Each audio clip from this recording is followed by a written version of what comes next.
Good morning or afternoon or Yeah. evening, wherever you are. Hello, hello. Good morning, good evening, good tomorrow if you are on that part of the world. Right? It is Yeah. Jodi Day. It is Jodi Day.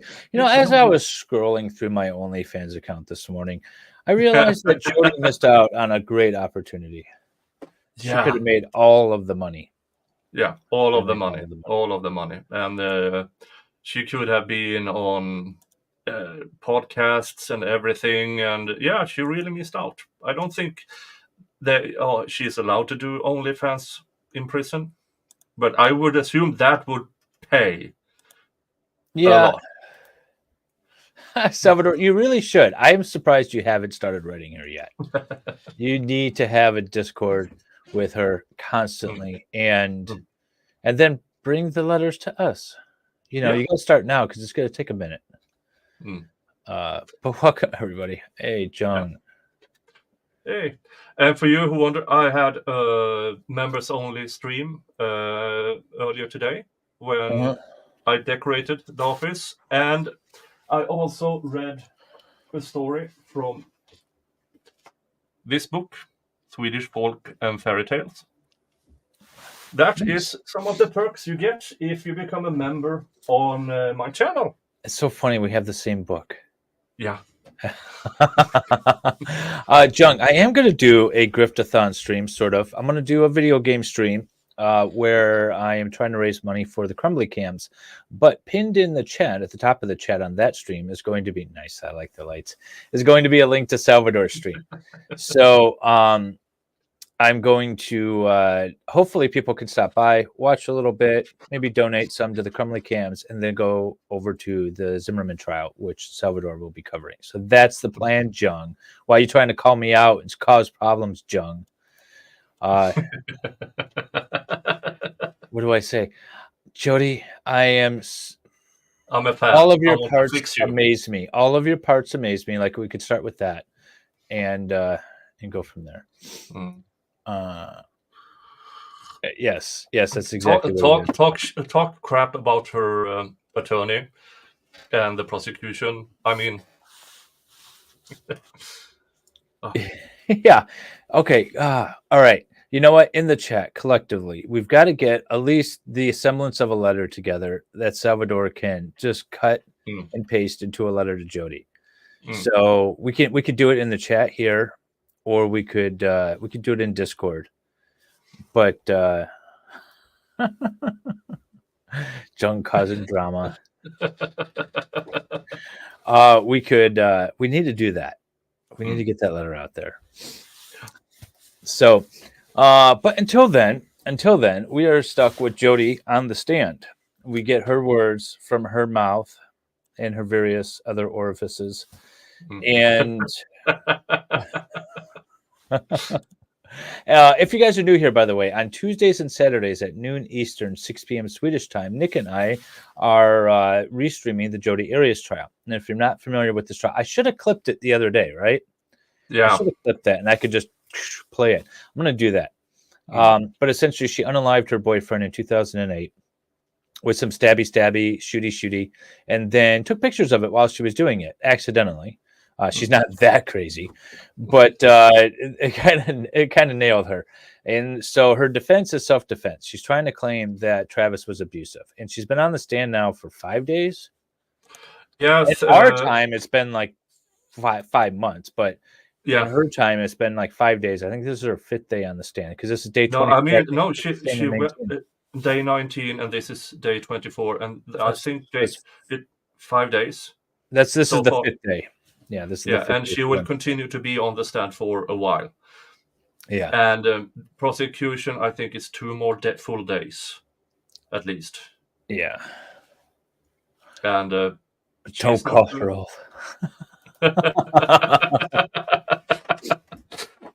But she looks better now Yeah. than she did then. Do I still have her picture? I was trying to clear out some of my Mm. overlays. Yeah, I mean, Oh yeah, see, so this is her she, now. yeah, she aged well in Yes, prison, she did. and that's a bit annoying. And yeah, orange looks good on her. I didn't know that. And Yes, the angry little troll is still questioning Jodi. But Yeah. I mean, I mean, this is not a bad look. Salvador, I'd be writing to her already if I were you. Yeah. I don't know why you haven't. You promised us months ago you were going to start writing to her. Yeah. And Say that. You aged well.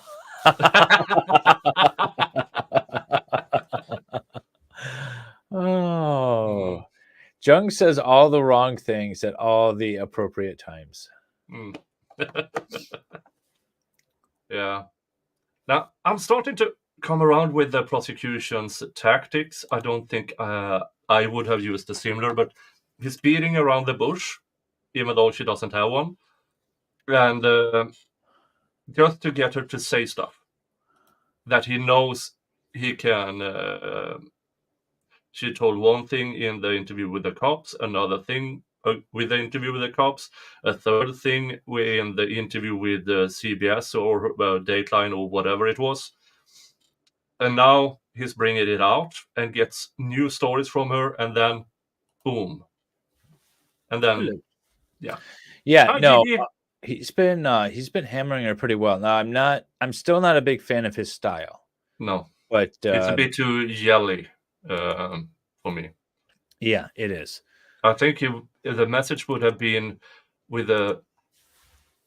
Almost a softer hand, I think, could have been a lot. Well, I don't know, because this woman is kind of manipulative. Maybe he thought a softer hand wasn't the way to go because he thought she would get the upper hand and she would be convincing enough, and he had to come at her strong so that she would fire back or sound even more ridiculous. I don't. It's just an interesting style. And then he has this when she doesn't understand his question, he does this self-victimizing with, "Oh, you don't understand my question? Is it something wrong with my question?" And I mean, that's a bit whining. Yeah, I mean, he does have those moments where it's like, "Sir, I would have a hard time answering your question because it's so convoluted." And she is on the stand for something like 19 days. It's going to take us all the way through Christmas, maybe even to the New Year. I'll be to Sweden and back again before Jodi is off the stand.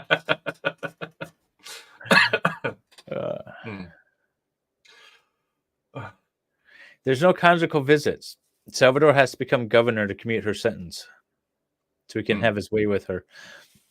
Oh my God, would that not be the best story ever? As Salvador gets like all in the politics and eventually makes his way up to governor so he can commute Jodi's sentence so that he can have his way with her. I could see him doing it. Salbert for governor 2024. There we go. Let's make this happen, people. Yeah. All right. Get him to 500 subs and then Salbert for governor. Yes. he could never get elected if anyone just watched one of his videos. Oh, Sal. Okay, we have what do we have? We have about 2 hours. I'm playing it at 1.25 speed. There will be some pauses. We'll see. We should be able to get through it all. Yeah. And then again, like I said, after this, I'm doing a video game fundraising stream for the Kremlin cams, and there'll be a link to Salvador's stream, the George Zimmerman trial, which will be going on simultaneously. So you guys can come over and see me, and then pop over and see Salvador and all that good stuff. So, yeah. I have nothing more today, so I might, cheer on in the chat and stuff like that. But tomorrow, me and Mo will do an update on the Delphi case. Oh, there's been a lot of forkery. Yeah, I heard. Yeah, a lot of forkery. And then it is tomorrow, it is me, and I hope Mr. Gosney can join me today or tomorrow in the Serial Killer Sunday with Rumble only in the trial against Eileen Vones, the female serial killer. She's crazy. That's she's all crazy. I have no idea what I need for the treehouse. Insulation. It was so cold last night. It was down into the teens last night, and I had the heater going, but I was freezing. I was going to do the video game grifting stream last night, but I got too cold. I had to go in. The only other thing I was going to say, Jung, a little housekeeping. Jung, if you wouldn't mind, create an event, if you could, if you have time. If not, no worries. In the Discord, 7 p.m. tonight, we're going to watch Rogue One with Flux and whoever else wants to join us. So if you could create an event for that, that would be great. I'll drop a image that you can use. So foam works, spray foam. It's expensive though. Spray foam's expensive. Fiberglass is much cheaper. Yes, it's kind of a pain in the ass, but it's so much cheaper. Like a fraction of the cost. You have the foam that you can use to insulate in vans. That's about an inch thick. That can that does wonders. And but that's what I'm saying. Well, compared to fiberglass insulation, like I can get some E6 or whatever fiberglass insulation, which will be so much better insulation for so much cheaper. Yeah, but how much room do you have? How much smaller will the treehouse get? Oh, no. I only have 3. I mean, the studs are bare, right? So I built this like a house. So it's made to be insulated, and then you put drywall on. Okay. So what I was thinking about doing actually is not insulating behind me because I don't want to mess with the wall. I'm going to insulate here and here and here and then above me in the ceiling. Not flooring? I have carpet down. I have carpet with pad and stuff. So that's not really where the biggest concern is. I don't know. We'll figure it out. Yeah. But in the meantime, we'll watch some Jodi. Yeah. And it is on the way, but it is south, correct? Yes. And it's what, 90 miles away? I think it's 99 miles. So in terms of travel, we're talking about what? Close to 2 hours? Maybe just under 2 hours, I think. And on this particular day that you left, on June 2nd of 2008, you left the house around 5 o'clock in the morning, something like that, right? Yeah, I think so. It was very early in the morning. Well, you were at the Reading Airport by 8 o'clock, weren't you? Yes. And so did you get there before 8 o'clock and just wait around, or did you get there at about the same at that time? I don't remember waiting. Well, I waited a little bit because there was a line, but not waiting for them to open. And somebody was with you, correct? Yes. A guy was with you, right? I can't remember if it was my brother's neighbor or my sister-in-law, but I think it was my sister-in-law. So either one of them dropped me off and picked me up or vice versa. So when you're saying that they dropped you off and picked you up, what you're saying is that they did not get out of the car that took you to the Reading Airport, correct? I don't remember. You don't remember whether or not they went up to the counter with you? I think I was alone. So you were here when Mr. Colombo testified, correct, as to whether or not you were accompanied, correct? Yes. And so what time did you arrive at this would be your sister's house, right? Yes. What time did you get there? Before renting the car, you mean? Yes. That was the only time that you got there on June 2nd, correct? No, I got there with the rental car afterward and took a nap. No, I went back to our house. All right. The first time before you rented the car? In the morning. I don't remember the exact time. So it would have been, and they knew you were coming, correct? Yes. And so they were ready to then take you down to the airport, right? Yes. And they dropped you off and then you went to pick up the car, right? I believe they did, yes. And one of the things that happened is that you initially were given a car or rented a car by Mr. Colombo, correct? Yes. And the car that he offered you initially was red, right? Yes. And you told him that you didn't want the red car, right? That's right. And the reason that you told him that you didn't want the red car was because it would call attention to it would stand out more, correct? No.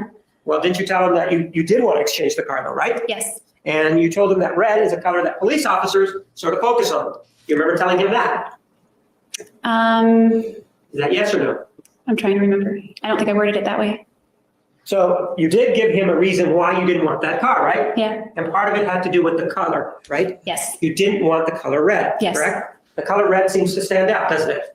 I don't know. I just heard they get more tickets. Right. And so it had to do with the police department, right? You did not want to stand out. And that's why you wanted a different color, correct? Not the police department because I'd be on the freeway. I just didn't want to get tickets and get more tickets. Who do you think gives traffic citations then? On the freeways in California, it's the California Highway Patrol. That's police, aren't they? I don't think they're police. I think they're law enforcement, but not categorized as police, not to my knowledge anyway. So if there's a crime, you're saying that the California Highway Patrol doesn't respond to them?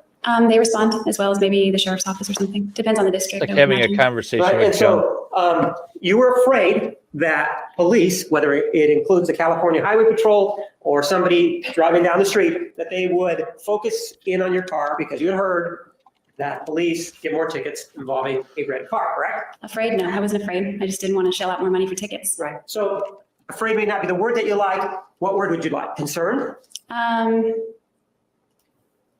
don't know. Well, no, you're the one that said afraid wasn't the right word. Why don't you tell me what word you would use in describing your reluctance in taking a red car? It was motivated by financial frugality. Well, you're telling us then that the red car was cheaper to rent than the white car. No, in theory, I would be less likely to get a speeding ticket and shell out hundreds of dollars if I were not in a red car. So what you're saying is the red car, in your view, because of the color, stands out more to police departments, whether they be California Highway Patrol, whether they be the Salinas Police Department, whether they be the Reading Police Department, right? I'd be speculating, but I guess that's why they get more tickets. I don't know. Well, no, I don't want you to guess because I want you to tell us what you were thinking at the time because you were the one that made this request involving the red car. Well, my thought is that drivers of red cars tend to drive faster. They get more tickets. That's just what I've always been told. Right. But that's what other drivers do. You supposedly were going to adhere to the speed limit or within 10 miles of it, right? Usually I tried. Right. So if you do that, then you really shouldn't have too much of a concern about a traffic citation then, right? That's not right. I've been cited before when the radar was off. And how many times have you been cited for speeding now when your speed was over 10 miles an hour over the speed limit? Several times. Give me one time. One time I was driving on Highway 1 south of Carmel. She's a bad driver. We get it. I was going, Yeah. I think 60 something in a 50, and I got pulled over. And he clocked me he said 7. Let me stop you. You said you were going 60 something in a 50 mile per hour zone, right? Yes. That means you were going over the 10-mile issue that I just presented to you. Yes. So in other words, what I'm asking you, can you give me an example where you were driving either the speed limit or within 9 miles of the speed limit where you were given a ticket? Objection, Mr. Honor. We are going to take the noon recess at this time. Ladies and gentlemen, please be back in the designated area By the way, at 1:25. We are streaming from Veilhammer's re-editing of the audio portion of this video, Veilhammer Yep. Media, and a link to his channel is in the description below. So if you guys want to go give him a subscribe, he's got a bunch of trials that he's redone, including the OJ trial, Zachariah Anderson, a bunch of other ones. Yeah, he needs, the work he's doing with this, he needs subscribers Before you and start to speak, hours the court reporter so he cannot take down can two get people a bit at once. monetized at least. Yeah, but he does real good work. And he's been working with us and doing some live audio corrections, doing a live trial. So it's been awesome.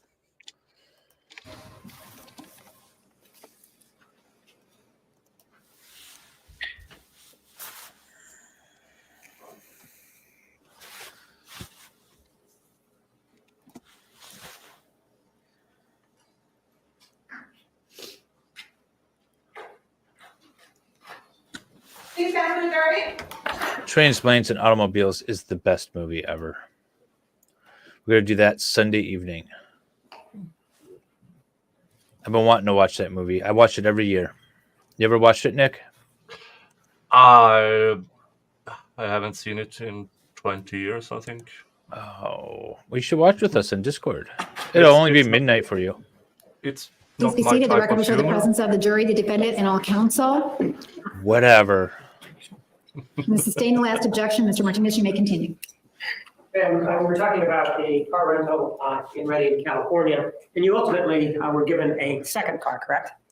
Yes. And the color of this car was white, correct? Yes. And that was more to your liking because of this issue involving the traffic citations, correct? Yes. And this car had a capacity of over 12 gallons per tankful, correct? It was 10 or 12. I don't remember. Well, okay. Do you remember, this is exhibit 237.018. Do you remember filling up with gas in Winnemucca, Nevada? I remember running out of gas in Nevada, and When you say that you ran out of gas, there was absolutely no gas in your car or you were just running low? it was, the gas light was on. So When you say that the gas light was on, doesn't mean that you're not moving. It means that you were low on gasoline, correct? Yeah. He it has was a kind of point low. here. He's Are getting you to a saying point that which that's is going to be what really happened good. in Winnemucca, Nevada? No, I was probably, I think he said I was 15 or 20 miles from there. And you were able to make it to Winnemucca, correct? No, I pulled over. And you pulled over and did what? I went in and asked the guy where the nearest gas station is. He said it's about 15 miles. I think he said 15 miles further. I didn't think I would make it on E, so I went and started putting gas in the car, and he came out and assisted me. And you were putting gas from what? From one of the gas cans. All right. And let's just take a look at this exhibit right here. And it indicates that it's your name, right? Yes. It's from Winnemucca, right? Yes. And it indicates that the amount that you purchased was 12.175 gallons, right? Yes. And you paid $49.91, correct? That's right. And this issue involving you running out of gas, that's not something that you told us on the right examination, correct? No, I was not. And so you have this car that has at least a capacity of 12 gallons, correct? Approach. Define a good amount, Jung. Are you talking about like right here in front of me? I can fit a laptop in some work documents. I need a bigger desk. Yeah, I kind of do too. I want to expand because I'm in a corner right here, and there's about 2 foot by 3 foot empty space, and I want to expand the desk into that so I can move some of these monitors and things back and have more space. Yes, I put gas in it. Yeah. All the way until it was full, right? I probably, because I usually filled up until the Yes or no? clicked. Yes I or no? only have one Winnemucca, did you fill it monitor up and with I gas? need I one put gas in it. more. I probably filled it up. So you're saying that you're not sure if you filled it up all the way with gas, then, right? That's right. But you did make a purchase in Winnemucca pursuant to Exhibit 237.018, in which 12.175 gallons were purchased by you, right? Yes. And so it could be that the gallon, that the L-shaped tank desk. was 15 gallons So I of gas, can right? get stuff out of the way and just monitors in front of me. Yeah, it's kind of what I have. I have 3 monitors in my iPad plus my like keyboard and stuff. But You have 3 monitors? I have 3 monitors. I have one right here, and then one down here. And this one is the one I usually look at with the video, and then right on the other side of it is I could show it to you. But I do it so that way I feel like I'm more or less looking at the camera most of the time rather than looking off to the side. I have one monitor right in front of me, but I need kind of at least 2 because I'm having issues when I read something. I go to another tab or another window, and then I don't see the chat and stuff. So I need a separate for the chat and read stuff from. Yeah, I'll show you what I got. Oh, give me an answer. Right? That's possible. But at least we know that this gas tank could hold at least 12.175 gallons of gas, right? Right. And yes, I'm still getting And my before studio. we went on this trip, it started on Yes, June 2nd your of rolling 2008, studio. correct? Yeah, Yes. my Started rolling around 5 studio. o'clock in the morning, correct? It was early in the morning, around the time. Because you were at Reading at 8 a.m., correct?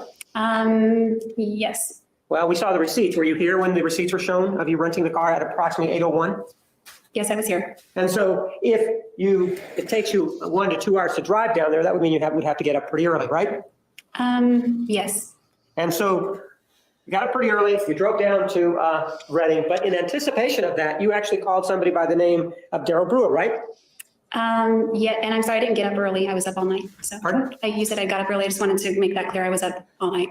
So Okay, so what you're saying is you didn't sleep that night, I didn't right? sleep that night. No. Okay, so, but you did, in anticipation of this trip, contact an old boyfriend, right? Yes. And that would be Daryl Brewer, right? Yes. You made a number of telephone calls to him, correct? Probably. And when you say probably, it means that you're not sure, right?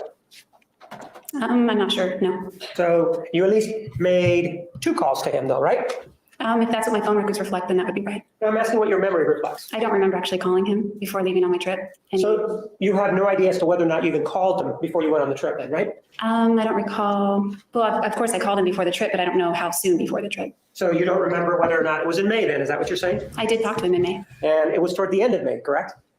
Probably. And when you keep saying probably, it means that you're not sure, but that you do not deny that you made a call, right? That's right. And so you made this call to him at the end of May, and you asked him whether or not he had any spare gas cans for you to use, right? That sounds right. No, I'm not asking what sounds right. Is that what you did? I think I did because he's the one I ended up borrowing them. Well, ma'am, are you having trouble again with your memory with regard to events? Then? Yeah, because there were a few different, So the answer is yes. You are having trouble with your memory. with that question. Well, are you having trouble? It's not the only question that you've had trouble with. Are you having trouble with the memory of the events leading up to your trip? Leading up to, yeah. Okay. A little bit. And you would agree then that the events leading up to your trip were probably the end of May, and the murder was, or the killing was on June 4th of 2008. So are you saying that that whole period you're having problems with your memory, or is it just the end of May? Well, there are some things I recall and some things I don't. So my question is, are you having trouble with both or just the end of May? I'd say my whole life is like that, so both. So you're saying that you're having trouble remembering everything or events throughout your life. Is that what you're saying? Some things, not everything. And sometimes you know what you can remember very well, and sometimes you can't. Is that what you're saying? You mean can't at all or can't remember well? Can't remember. I hate this woman. Yeah, Tell me. all of the above. And so at the end of May, then, Just how frustrating it would be to have to talk to this person. Yeah. So, I mean, but she had a good recollection during direct, and all of a sudden she isn't, because she might have a bad memory, but that's when you're making shit up. You need to have the best possible memory, because in a trial setting, in cross-examination, everything will be used against you. Yep. Everything. And that is what Martinez is doing good here, because he points it out every time. Now, I wouldn't do it in that way all the time, but I would make points of it, but not talking about it for minutes. Just making the mark as, again, you're having problems with your memory. Then let her answer. Then move on. She's just so frustrating. I want to. I won't though. I won't. you're saying that you really don't remember whether or not you made a telephone call to Mr. Brewer. Is that what you're saying? I don't remember specifically, but I know I called him at one point. All right. And you did call him because you wanted to talk to him about some gas cans, right? That wasn't the purpose of the call. Well, that was what was discussed during that call, correct? I think so, yes. You're saying you think so? Yes, correct? That's Yes. what you're saying. And so one of the things that you told him in discussing these gas cans was that you were going to take a trip, right? Yes, And that the purpose for the gas cans was that you could put gas in them, right? yes, And the other thing that you told him was that the trip that you were going to make was going to be to Mesa, Arizona, right? no, You were here when he testified, correct? yes, And he's somebody that you've had I guess, a long-term relationship with, correct? yes, about 4 years. Pardon? About 4 years, we were in a relationship. Right? And then even after that, you have had, if not a close friendship, you've had a friendship after the two of you split, correct? It was more distant, but it was still a friendship. Sure. And in fact, you felt comfortable. You still remembered his number, right? Telephone number, right? Yes, And you felt comfortable enough to ask him for a favor, right? certain favors, yes. Well, that particular favor, you felt comfortable in asking him for that, right? Which one? The gas cans? Well, which other favor are we talking about? Are there more than one favor here that we've talked about? I want to know what you're talking about. No, I'm asking you. Do you remember that we started talking about gas cans? Do you remember that? Yes.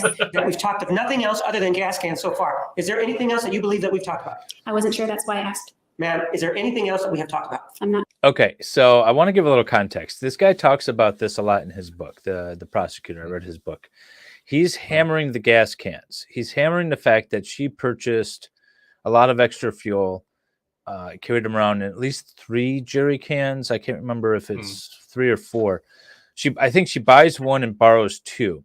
And so in the book, he says he did the math and he calculated her mileage. She was going to be able to get in and out of Arizona without ever having to go to a gas station. And he's trying to hammer her on the mileage versus how much gas she got and when she purchased it and where she purchased it. And I think this is crucial to her premeditation, right? Yeah. Her intent was to get in and out without leaving, any sort of footprint in Arizona. Yeah. And she succeeded. She didn't leave, well, she left marks. Yeah, well. But no paper trail in Right. going in and out of Arizona, because she didn't have to buy gas. She didn't purchase any food, nothing in Arizona. Do you guys want to see what my studio looks like? Oh. That's my setup. I got these old tables from my shop. They're old like bar restaurant tables that I have. As you can see the paint on them, I just pulled them up from the shop, and I got my soundproofing there. But that's my 3 monitors. So that way I looking, the one on the left, the top left is where my StreamYard is. And then on the right one is where the chat is. And that way I feel like I'm always looking at the camera. Yeah. And then my other stuff that I'm working on is always on the lower one. Like if I'm checking emails or sending Twitter out or whatever I'm doing. And then I have my iPad there, which I need to get hooked up for my drop machine. But yeah, that's the kind of stuff. So I at least have 2 monitors up and the camera in between. And yeah, that's what I've been always struggling. So I'm always trying to figure out how to mount the camera so that it looks right, and I don't feel like I'm looking off to the side all the time or like this. Yeah. Anyways, currently my webcam is on top of my monitor, but I do have. So I can just put it on a stand in between. So I have right monitor.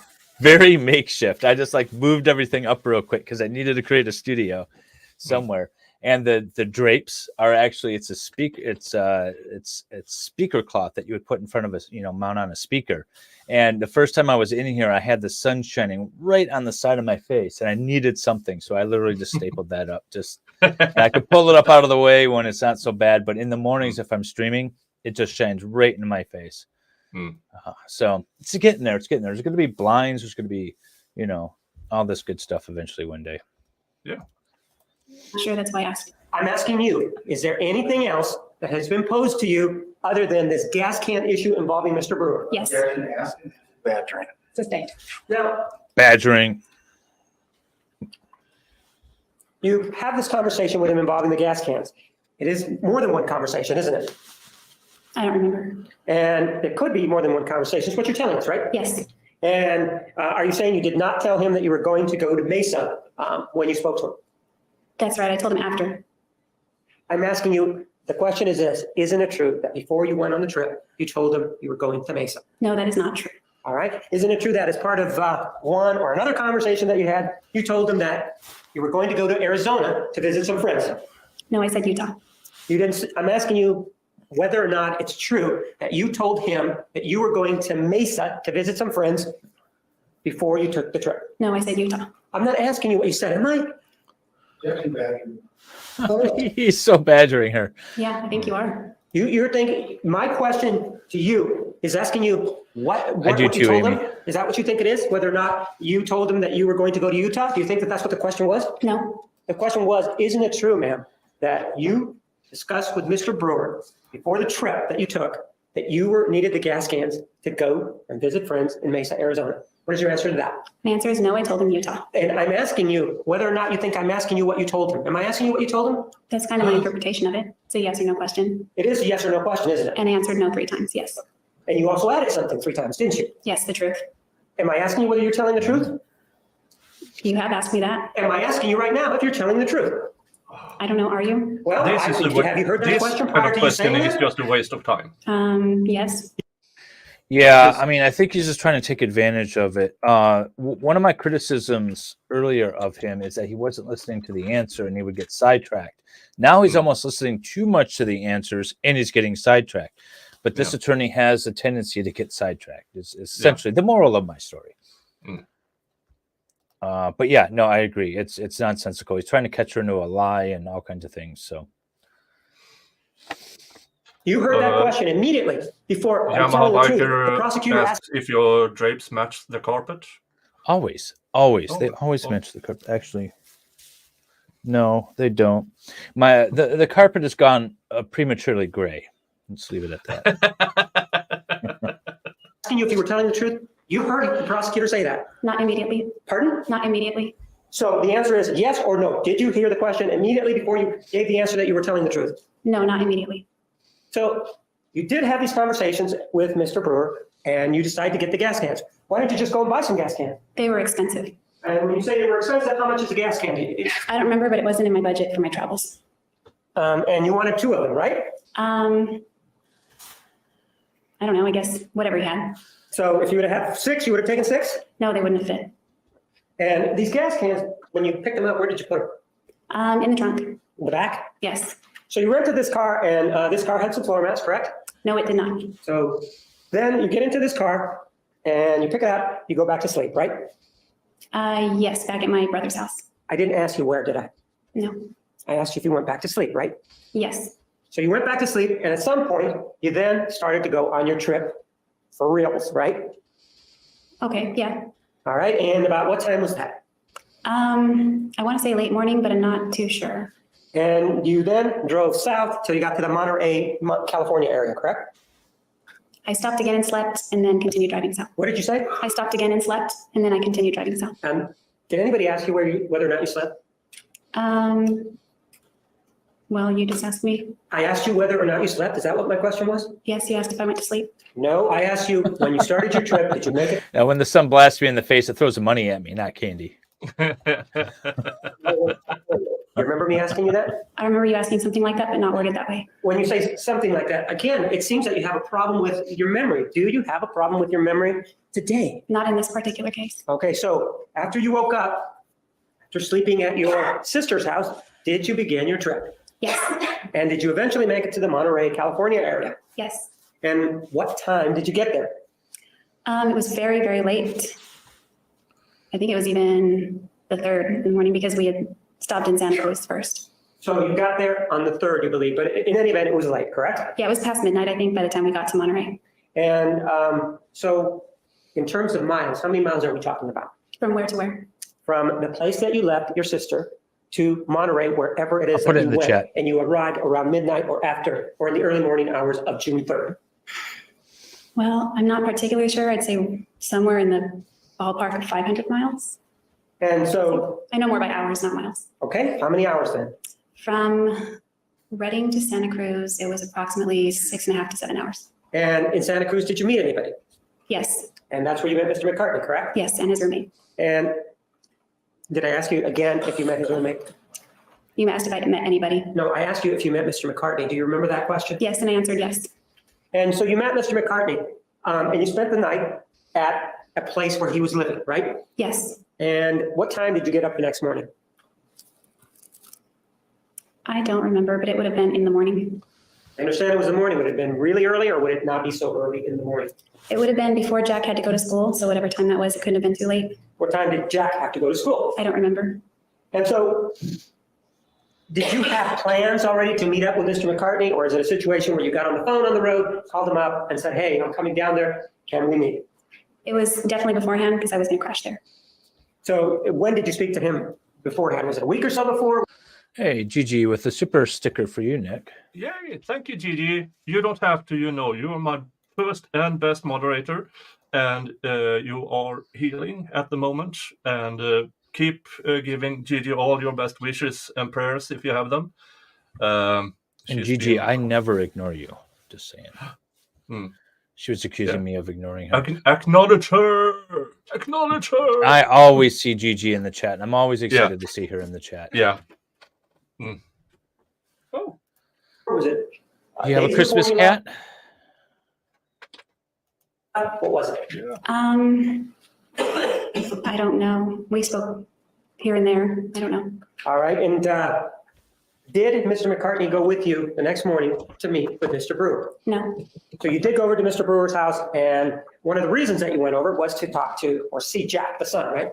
That was one of the reasons. And you also had breakfast there, correct? Yes. And you also checked your email there, correct? I think it was my MySpace email. Yeah, it was my MySpace account. Well, when you say that you checked your MySpace account, is your email included in the MySpace account?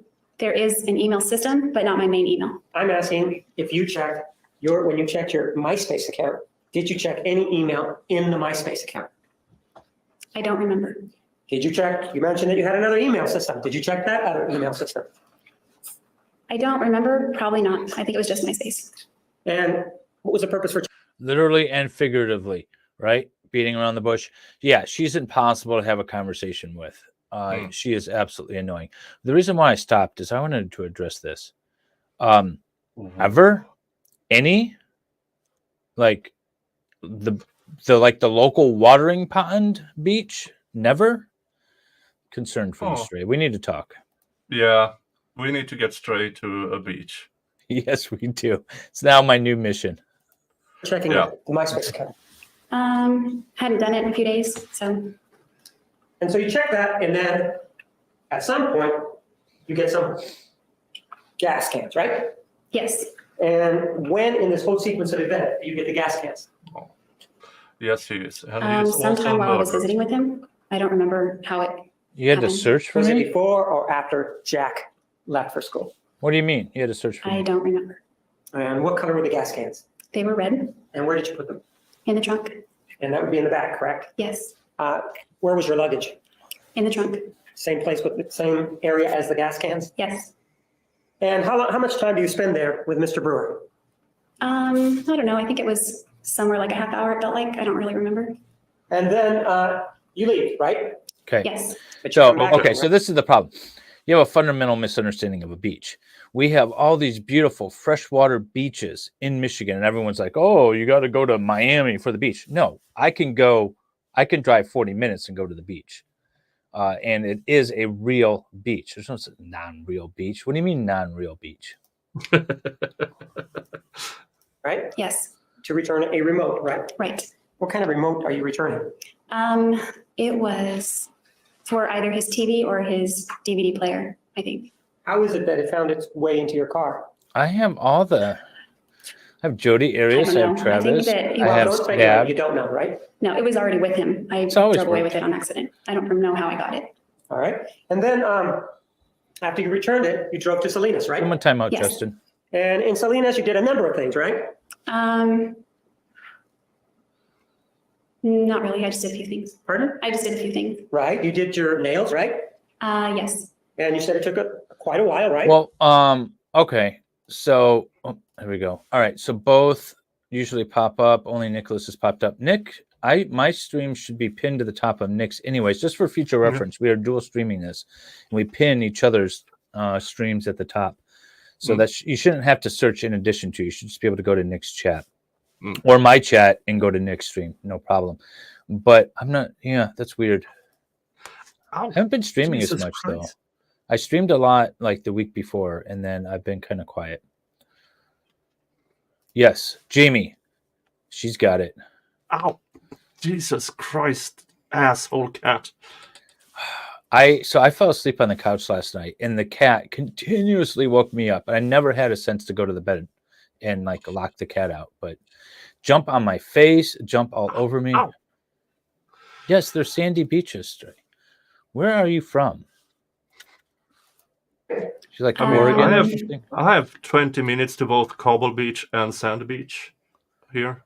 Yeah, I mean, you could go to a cobblestone beach if you want to, but that sounds kind of horrible. Those are usually the nude beaches in Sweden, by the way. But you can go. We have sandy beaches all over the place on all the Great Lakes and smaller lakes too. Ow! Jesus Christ. I had to wait for a while. Yes. In other words, the doing of the nails didn't take a long time. The fact that you probably didn't have an appointment is what took some time, right? Yes. There are no appointments there. And then you left Salinas and continued your trip, right? And this would be on the 3rd, right? That's correct. About what time was it? Well, that's the best That's the best was excuse afternoon. or best reason, justification for becoming a member of MLS. You will get additional notifications through my Discord of all of this, all the streams that I do, but as well as Nicholas's streams and Baker's streams and EU's and Salvador's and everyone's streams. All get notifications through my Discord. So Yeah, same here. I'm in and Nicholas and you become a member of his and get notifications through his Discord as well. Yeah. Those And, and it's surprising that YouTube has a hard time with that. Discord seems to get it right every time. Yeah. And YouTube, I mean, I watched the statistics and maybe I think I have 12% of my viewers are from notifications. 12%. Yeah, I get the and click through rates, and you can track all that stuff. So yeah, the notifications that people click on, yeah, they're so small. I don't know what's going on. YouTube does its thing. It favors people. It favors whatever, and it's so you need to make alternative decisions, I guess, and find alternative ways to get the notifications. Oh, It's a sad state. Asshole. Jodi, asshole cat, didn't know that would get Nick into the YouTube algorithm. Speaking of, I gotta take Farrell in a post. All right. Ow! But I don't know what time. You told us about the I'm gas not a cans needle from Mr. Brewer, pusher. right? That's right. Asshole cat. But you forgot to tell us something else, didn't you? You haven't asked me yet. Well, No. isn't it true that there was more than 2 gas cans Not the involved? desk. Yes. And you testified on direct examination involving the gas cans, didn't you? Yes. And you never testified about a 3rd gas can, did you? No. And this 3rd gas can, you actually bought it in Salinas, didn't you? Yes. And you bought it from Walmart, didn't you? Yes, I did. And not only do you have 2 5-gallon gas cans, you have another gas can. How many? What's the capacity of this one? It was the same size. No, I think it was, I don't know, it was the same size, I think. You think it was, so now you have a capacity of 15 gallons, right? At that moment, I did. Well, you're saying like at that moment, did the size of these gas cans change so that it would go from a 15-gallon capacity Yes, down I to a am. lesser capacity? I've got a stream coming up on Turtle Boy for next week. With regard to, you keep saying that. Ancillary, Turtle Boy, but protesting courts, as well as some other people that have now been charged with protesting. At that point, you had that capacity. Was there something involving these gas cans that would not allow you to fill them up to their capacity later on? Yes, there was. And what is that? I returned the gas can. You returned it back, right? Yes. So that you now have a capacity of still 10 gallons, right? Yes. Maximum, right? Yes. So then why is it, ma'am?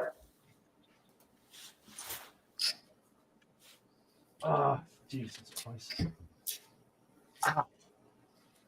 That when you go to the ARPO, you fill up with gas, you remember that? Yes. And then you go inside and exhibit number 237.012, do you see that there? Yes. That's a capacity of 10 gallons, right? Or approximately, it's 9.5494 gallons, right? Yes. And then 237.013, it's 2.77 gallons, right? Where does it say that? Oh, yeah, I see that. So you're saying that these gas cans then have a larger capacity now? I don't know what the capacity was. Well, you remember Mr. Brewer saying they were 5-gallon gas cans, right? I don't know if he said that or not. You were here when he testified, right? I was physically here, yes. Sometimes I space out. Pardon? I was physically here, Sometimes yes. I Sometimes space out. I'm sure she And so you're does. saying that throughout the trial, you may have spaced out and not paid attention to what's going on? During other people's testimony, sometimes my mind wanders. So the answer is yes. Yes. And you don't remember then specifically what Mr. Brewer may have said. Is that what you're saying?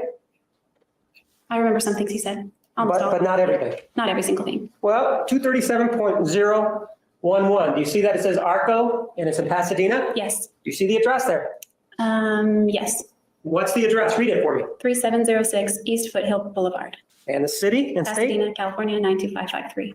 And it does talk about a debit account. You see that? Yes. Talks about a date of June 3rd, 2008, right? Yes. And a time of 8:42 p.m., right? Yes. And then it talks about being at pump number 2. Do you see that? Yes. And then it talks about, Look at you with all the super stickers. Another 99-cent super sticker. Oh, thank you, Stacy. Thank you so much. That's very sweet of you. Very, very sweet of you. And thank I you. didn't know if you were saying anything. It's more valuable The gallons, to though. me than you know, because it means that I am moving ahead of Dave. I will say this, that I'm not going to necessarily speak for Nick, but a lot of us smaller YouTubers, we don't make that much off the ad revenue. So the super stickers, the super chat, the membership is really what keeps us afloat. Without the super chats and the membership, we really wouldn't be able to do this. So you could think of the membership almost like a Patreon, right? Yeah. The idea behind it is you're supporting creators that you like, that you want to see more of, and it's really what keeps us going, because the ad revenue stuff is pennies right now, because it's so I make something like $7 per 1,000 views. Okay, well, when's the last time I got 1,000 views on something that wasn't Turtle Boy, right? So it's really the memberships and the super chats that keep us going. So everything that you guys give is greatly appreciated. Yeah, and memberships, you get the extra content, access to Discord and stuff like that. Oh, thank you, Wilhelm Media, for becoming a member. Thank you so much. Thank you for actually explaining this stuff like in a normal language. I speak 3 languages, and I am struggling in school. Well, are you in law school? Are you currently in law school? Are you pre-law? Some people do pre-law. Well, anything I could do to help. That's what I try to do. And VO Hammer became a member. Nice. Yeah. Thank you so much. And it's How many gallons fit in Jodi? That was worth a member chat right there. oh, That is good. Now it's getting warm in here. It's like 70 something in here. What happened? Yesterday it was so cold in here. All right. Involved, right? Yes, 8.301 gallons. And there's the price there, right? yes. That is for you filling up the car, isn't it? I don't know. You were there though, right? Yes, And this is first in the sequence at 8:42 p.m., right? yes. And you don't know whether or not this is part of filling up the car with gas then. Thank you for the don't remember 3-month what member chat. Order I filled All out. right, well, you remember that we're talking about Christine, 2 we're always 5-gallon gas cans, right? Yes, 5 plus 5 is 10, right? that's right. This is 8.301. Do you see that? Yes, So this is not the capacity, if you will, of the up to 10 gallons for those 2 gas cans, correct? it has that capacity, so that's not correct. It's not the maximum capacity. No, it isn't, right? So there's no reason to believe that this could be the gas cans. If you're going to take these gas cans, presumably you're going to fill them up to the top, right? Objections. Please restate your question. Why? You were taking those gas cans for a reason, right? Yes. And that was to have extra gas, right? Originally it was. Yes or no? Was it to have extra gas available to you? At one point, yes, at another point, no. Well, and if you want to have extra gas available to you, don't you want to have the maximum amount? I guess. Well, no, you were driving. You're the one that asked to borrow these gas cans.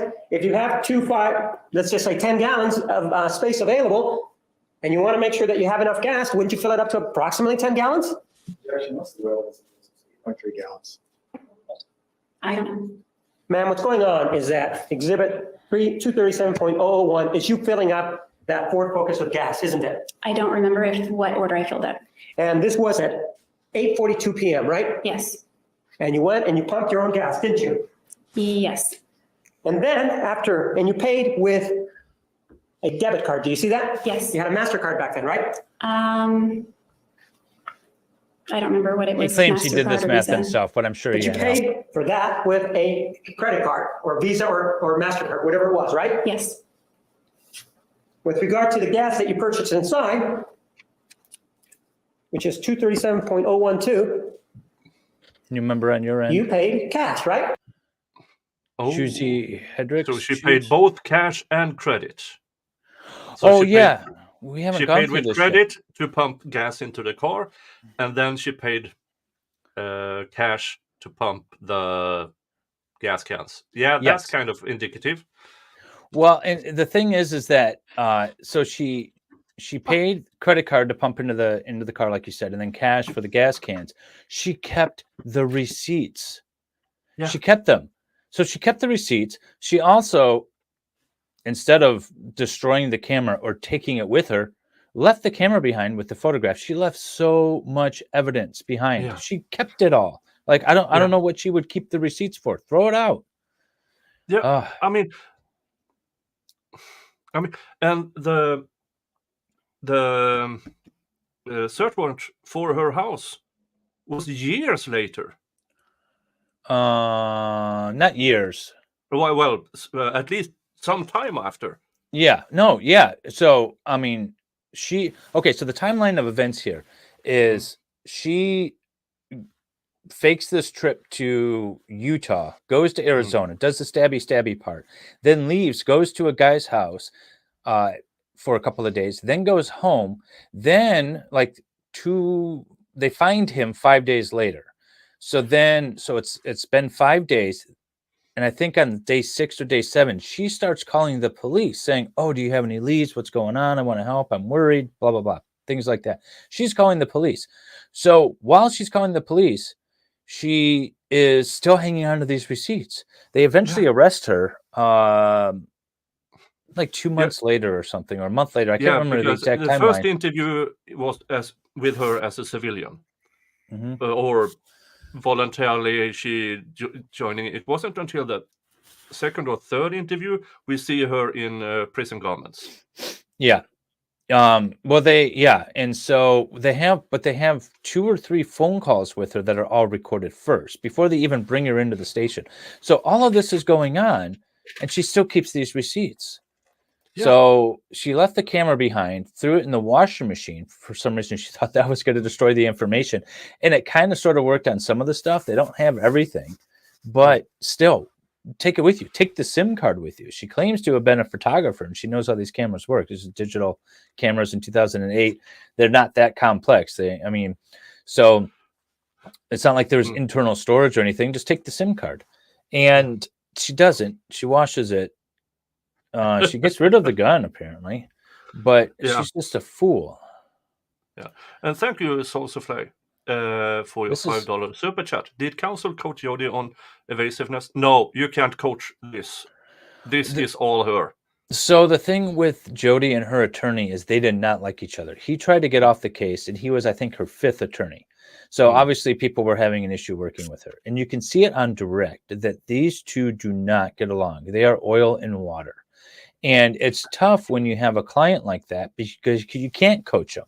She wants to, I guarantee, she wants to go with the self-defense and she wants to take the stand, or she wants to go with the self-defense and the attorney knows the only way you're going to do that is taking the stand. Yeah. This would not be my choice. Her last story that she left the police with is that 2 people broke in, unalived Travis, and knocked her around a little bit and left her live. It's not the best story, but you can run with that. It's better than self-defense in this situation. So I don't think her and her attorney were seeing eye to eye at all. Not at all. Not at all. And because first she wasn't there, then it was ninjas, and then it was self-defense. And the stories within the stories also change. Yeah. And according to the prosecutor, by the way, he didn't know that it was a self-defense. He still thought it was ninjas broke in until the morning of the trial, until essentially the defense's opening statement. Yeah. Or like somewhere really early to the trial beginning. He had no clue that it was a self-defense position that they were taking until really, really close to the trial starting, or if not, I can't remember exactly when he learned, but he had been prepping for like 2 years for this trial on the whole ninjas broke in story. And then he had to switch tactics real quick. So I don't know. It was just weird. It's just clear that, and then, hindsight afterwards, her defense attorney wrote a book. He got disbarred because of it. And so there was really a breakdown, but you can even see it evident just in the way that they interact with each other. Yeah. I mean, during direct, he asked her a question, which had a very easy answer. And she started doing the Amber Heard, adding unnecessary details. Twice, the judge had to instruct Jodi during direct examination to only answer the questions asked of her. It's her own freaking attorney. And it was on direct that the judge had to tell her, just answer your attorney's questions, please. Oh, those damn ninjas, they'll get you every time. Oh, Nick, I think I tagged you in a Twitter thing about there's a parade for ninjas somewhere, and there's like all these people lined up on the side of the street, and they're like, yeah, we always miss the ninjas. They're so secretive. They have this parade every year and we never see them. It was great. I think I tagged it to in Twitter or something. It was just the I missed that one. I'll have to see if I can't remember. It was late last night. I thought I tagged you somewhere in it. Late last night, I was pissed out of my head. Yeah, because I needed a liquid courage to do the live reading, dramatic reading of lyrics. And I needed the liquid courage for that one. And I was... might want to check. I think I don't know where it went. I'll find it again, though. It was great. That's right. And cash is harder to track in terms of sales than a credit transaction. Wouldn't you agree? Not if you save the receipt. Not if you save your receipt. What if you don't save your receipt, ma'am? Wouldn't you agree that a cash transaction is harder to keep track of than a credit transaction? Yes, I would agree with that. And in this case, you initially said, I want to pay $40, right? Yes, And then it's the amount of gallons that you got for that was 9.594 gallons, correct? yes, And that was the $40, right? yes. Do you see the time there? That would be. Okay, 10:53. Eli, take care. Well, how about 846.50? If we, you see the 2046.50, wouldn't that be 846.50? Oh, yeah, I'm sorry. That's correct. And that is 4 minutes. Sounds horrible. I feel your pain. Luckily, my kids are older and I just order stuff on Amazon. Good luck to you. That's the after best part of transaction being an uncle. 237.001. Do you see that? I don't Yes. actually have to take the Wait, kids what was the other anywhere. time? I'm sorry. It was 842. Okay. You see that? Yes. 846.50. Do you see that? Yes. I was sorry. I was looking at the other time on the top. Do you see Yes, that right Yamaha there? biker. I was It's rapping last night. 846.50, right? Okay. So that's 4 minutes after the transaction. That's the debit transaction, right? Yes. And then amazingly enough, we that got stream is still green. 237.013. It's the same article, right? Yes. And this one is at what time? This one is. You sent that to at me? The ninja Honestly. thing? How about 8:53? Did I? 53, yes. Wait, And that's did I 5 minutes. accidentally send it to me?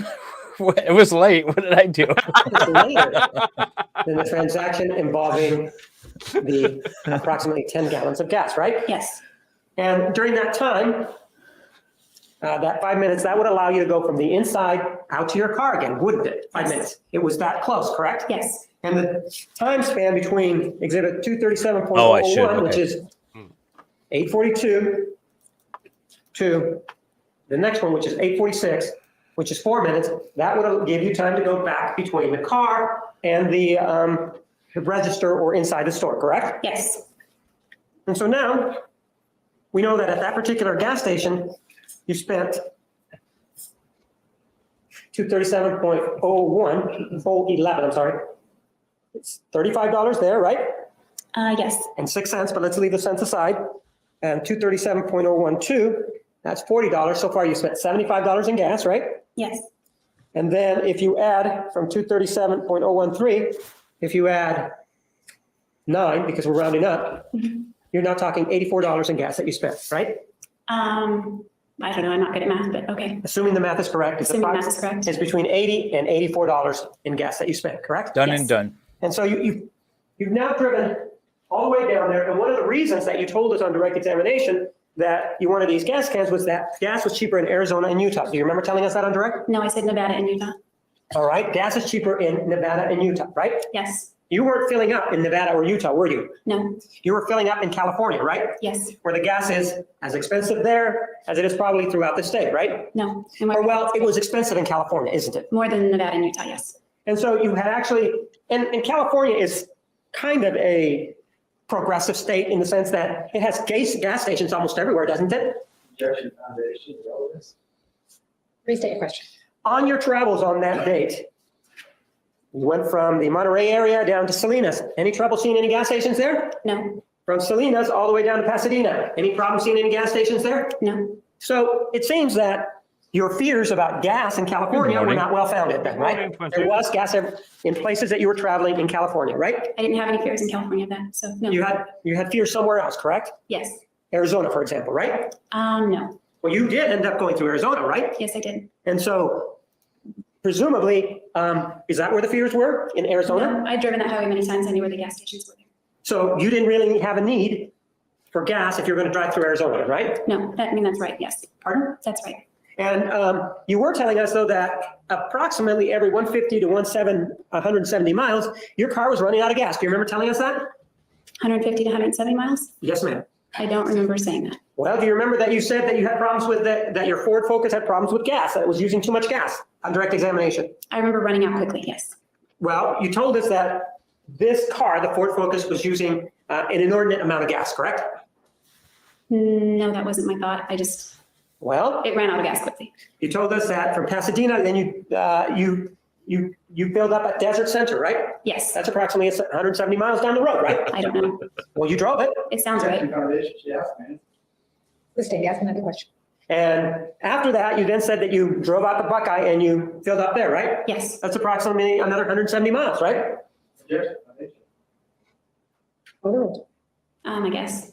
Well, you did drive that though. You Yes, did I tell did. us that, right? Yes. And you told us that both of those times you filled up, right? Yes. And you filled that car up with 12 gallons of gas approximately every time.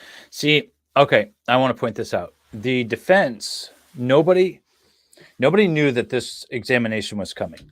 The prosecutor didn't even tell his lead detective that he did all this math and he was going to do this, because if he did so, or like the lead detective did it, then he would put it in a report and the defense would have access to this and they'd be able to prep her with this. She doesn't know what's coming. She doesn't know that he's done all the math and he's calculated this. She's dumb for having answered. The defense is objecting lack of foundation, because he's not establishing that she has any base knowledge to establish the distance between these places or what the gas mileage actually is. The judge keeps overruling it, which I think is an improper ruling by the judge, because there really isn't there is a lack of information. And what you would typically have happen is then the state would call another, like their detective, and say, yeah, I mapped it out, I measured it out, and this is the distance. I looked at the car, the car estimates however many miles per gallon, and would testify that. But she's giving it all to them, so they don't even need to do that extra step. Yeah. So it's just this is just it's a bad rule by the judge.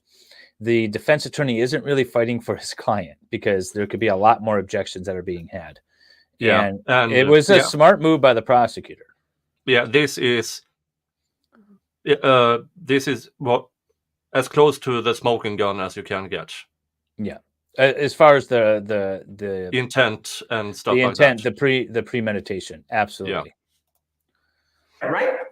Whatever it would have been, I filled up, I think. Well, if you were running low, we've already seen the capacity, then it would be approximately 12 gallons, wouldn't it? Yes, I guess. Distinct. Ma'am, you said that you filled up in Winnemucca, right? And your car was She's low, innocent, ran out Salvador. of gas, Oh my right? God. If you start a letter to her, you need to start it out with, I believe you're innocent, and go, right? That's gonna get her attention. That's so horrible what It Travis did not did to run out of you. gas. I was low. Oh, so it didn't run out of gas, and yet you were able to put over 12 gallons worth of gas in Winnemucca, correct? That's correct.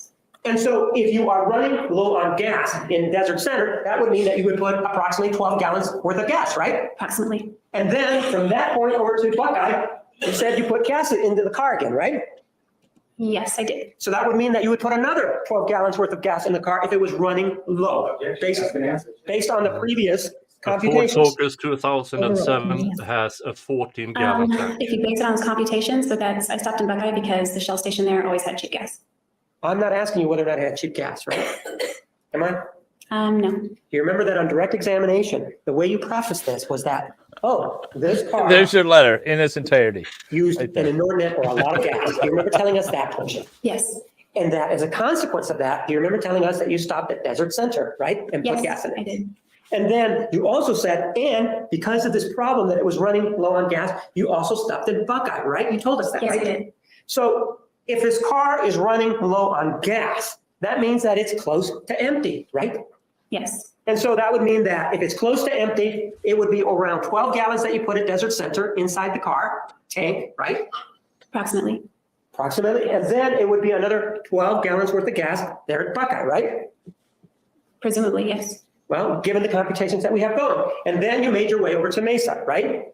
Yes, I did. And how long did it take you to get to Mesa? That hour of the morning, not long because there was no traffic. And how much gas did you use? I don't know.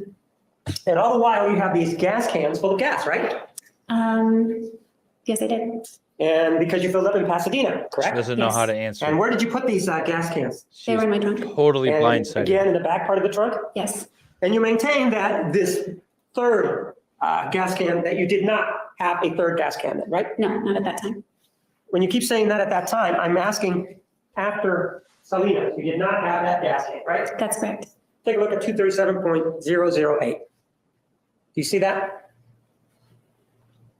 Do you see the receipt? Yes. And at the very bottom, it says 5G. That actually means 5 gallons, right? Yes. Carol carb is the type of gas can, correct? Yes. And it's $12.96, right? Yes. Ma'am, at the time that you bought it, one of the things that you were telling us was that you were very financially strapped, for lack of a better phrase, right? That's right. So if you want to save on gas, which is on the price of gas, which is what you say is your ultimate goal, right?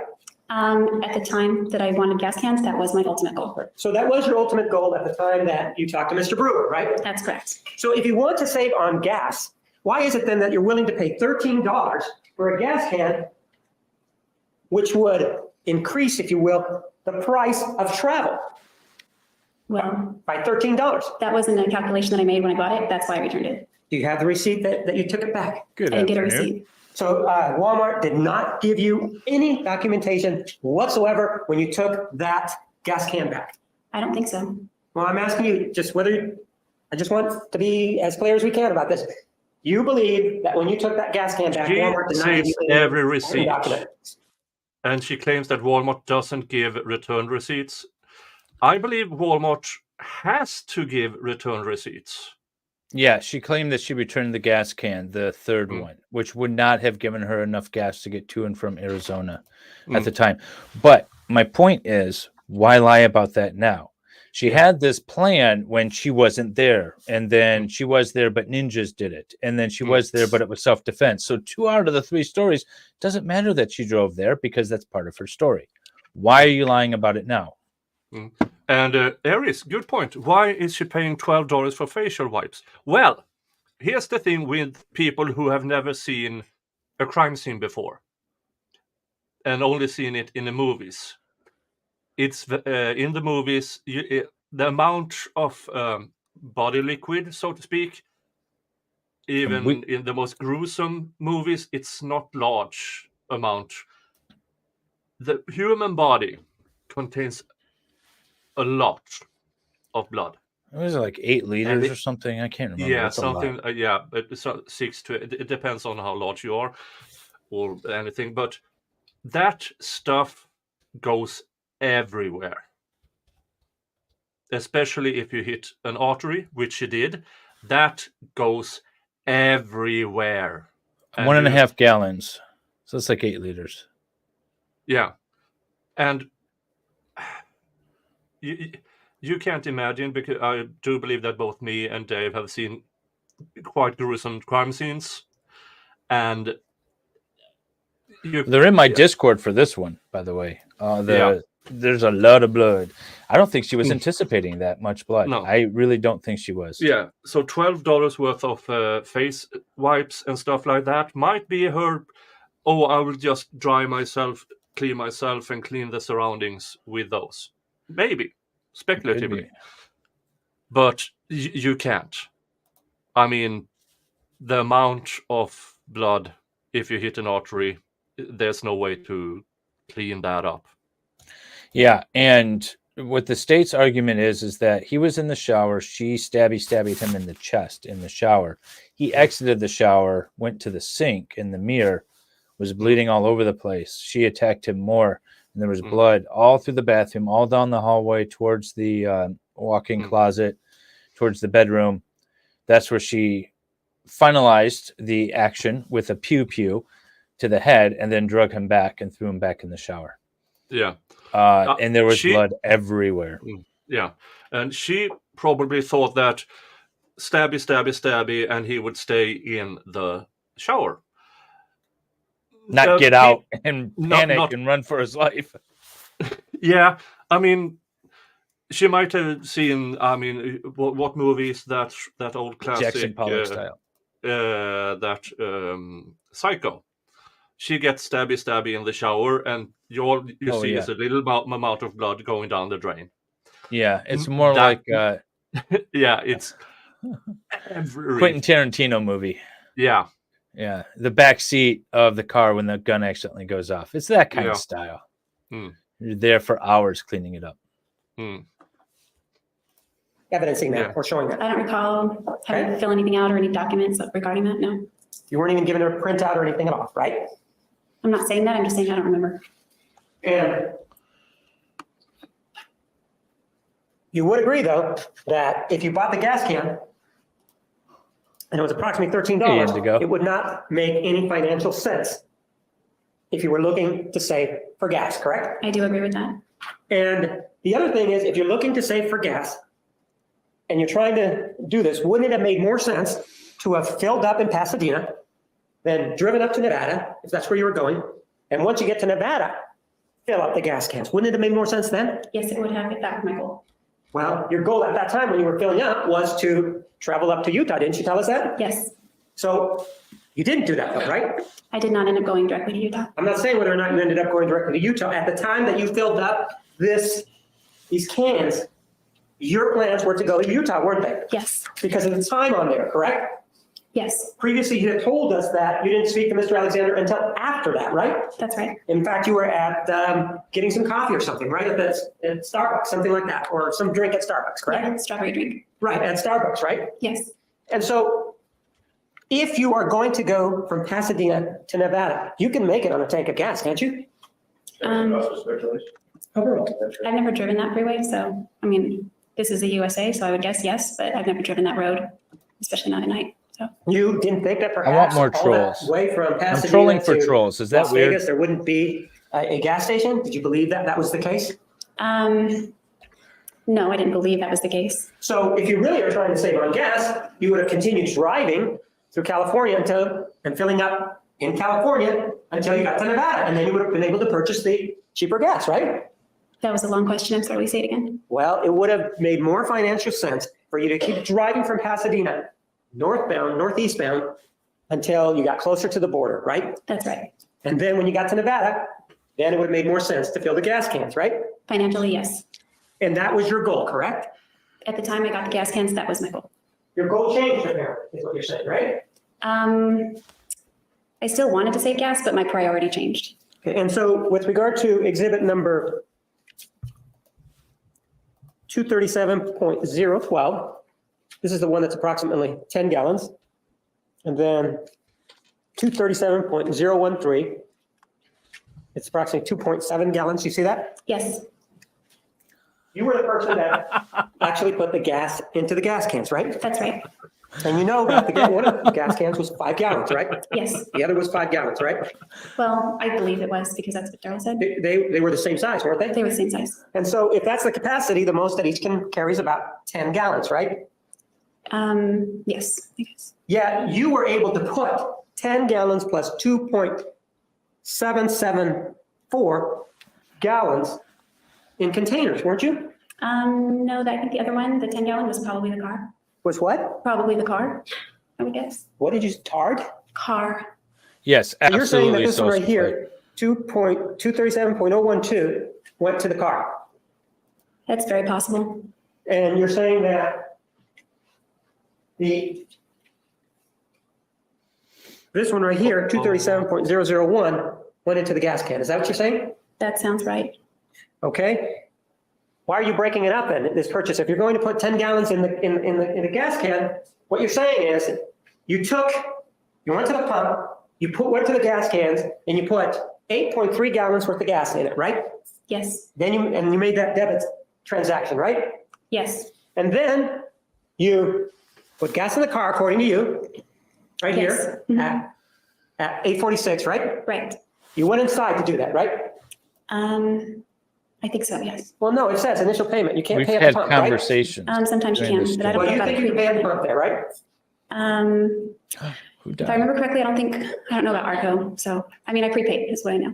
Yeah, you did prepay and you prepaid inside, didn't you? Objection has been answered. Sustained. Well, ma'am, let's just get to the bottom of this. You say that you don't know. It's Yeah, move on, 237.012. Counselor. Do you see right here? Oh, yes, clerk. Well, let me just ask the question. It's clerk, 2525, right? Yes, That means you went inside, right? Objection. I don't know. I would guess. That's weird. Well, did you go inside? I know I went inside at one point, but I don't know which payment I went inside for, so. And 237.011, you see the. I know, that was the biggest thing. No, It's the gas prices. And then, 4 minutes later, I'm sorry, it's 2046 and 2053, which is 7 minutes later. So 237.012, you see the time there, right? 2046, right? Yes. And then 237.013 is 2050. Did we miss something? Oh, they might have gone to the receipts. The cameraman keeps flashing back and forth. Maybe that's what happened. You see that? Yes. 7 minutes later, you go back inside, right? 7 minutes later from 277 a gallon. 7 minutes later. the 8 gallons? From Is that what you're saying? 2046. I'm just looking at times here. Okay. Well, no, do you have any reason to doubt the authenticity of these records? No. So 7 minutes later, first of all, you go in at 8:46 and you pay for the I won't gas, make you right? troll me straight. With cash. Yes. Then you then go back and you pay for more gas, right? Yes.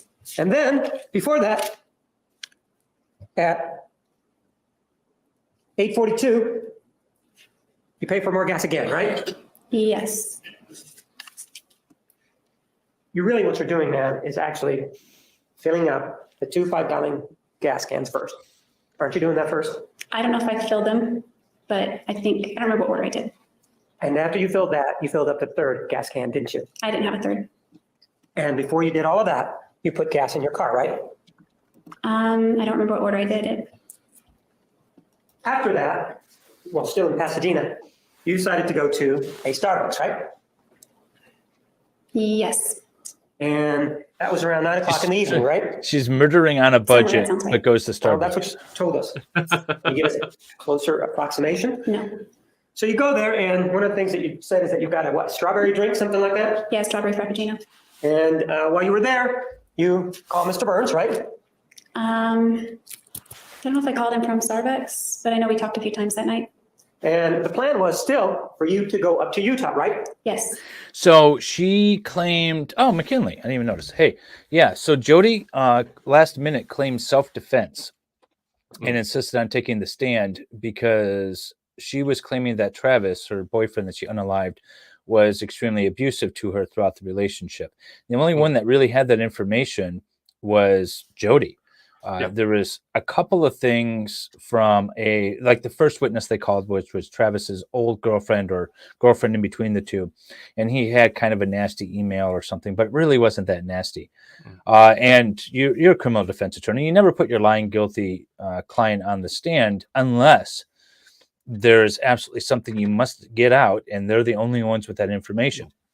She had to take the stand for the self-defense. Yeah. And she's on the stand for 19 days, and it is horrible, horrible, horrible for her all the way through.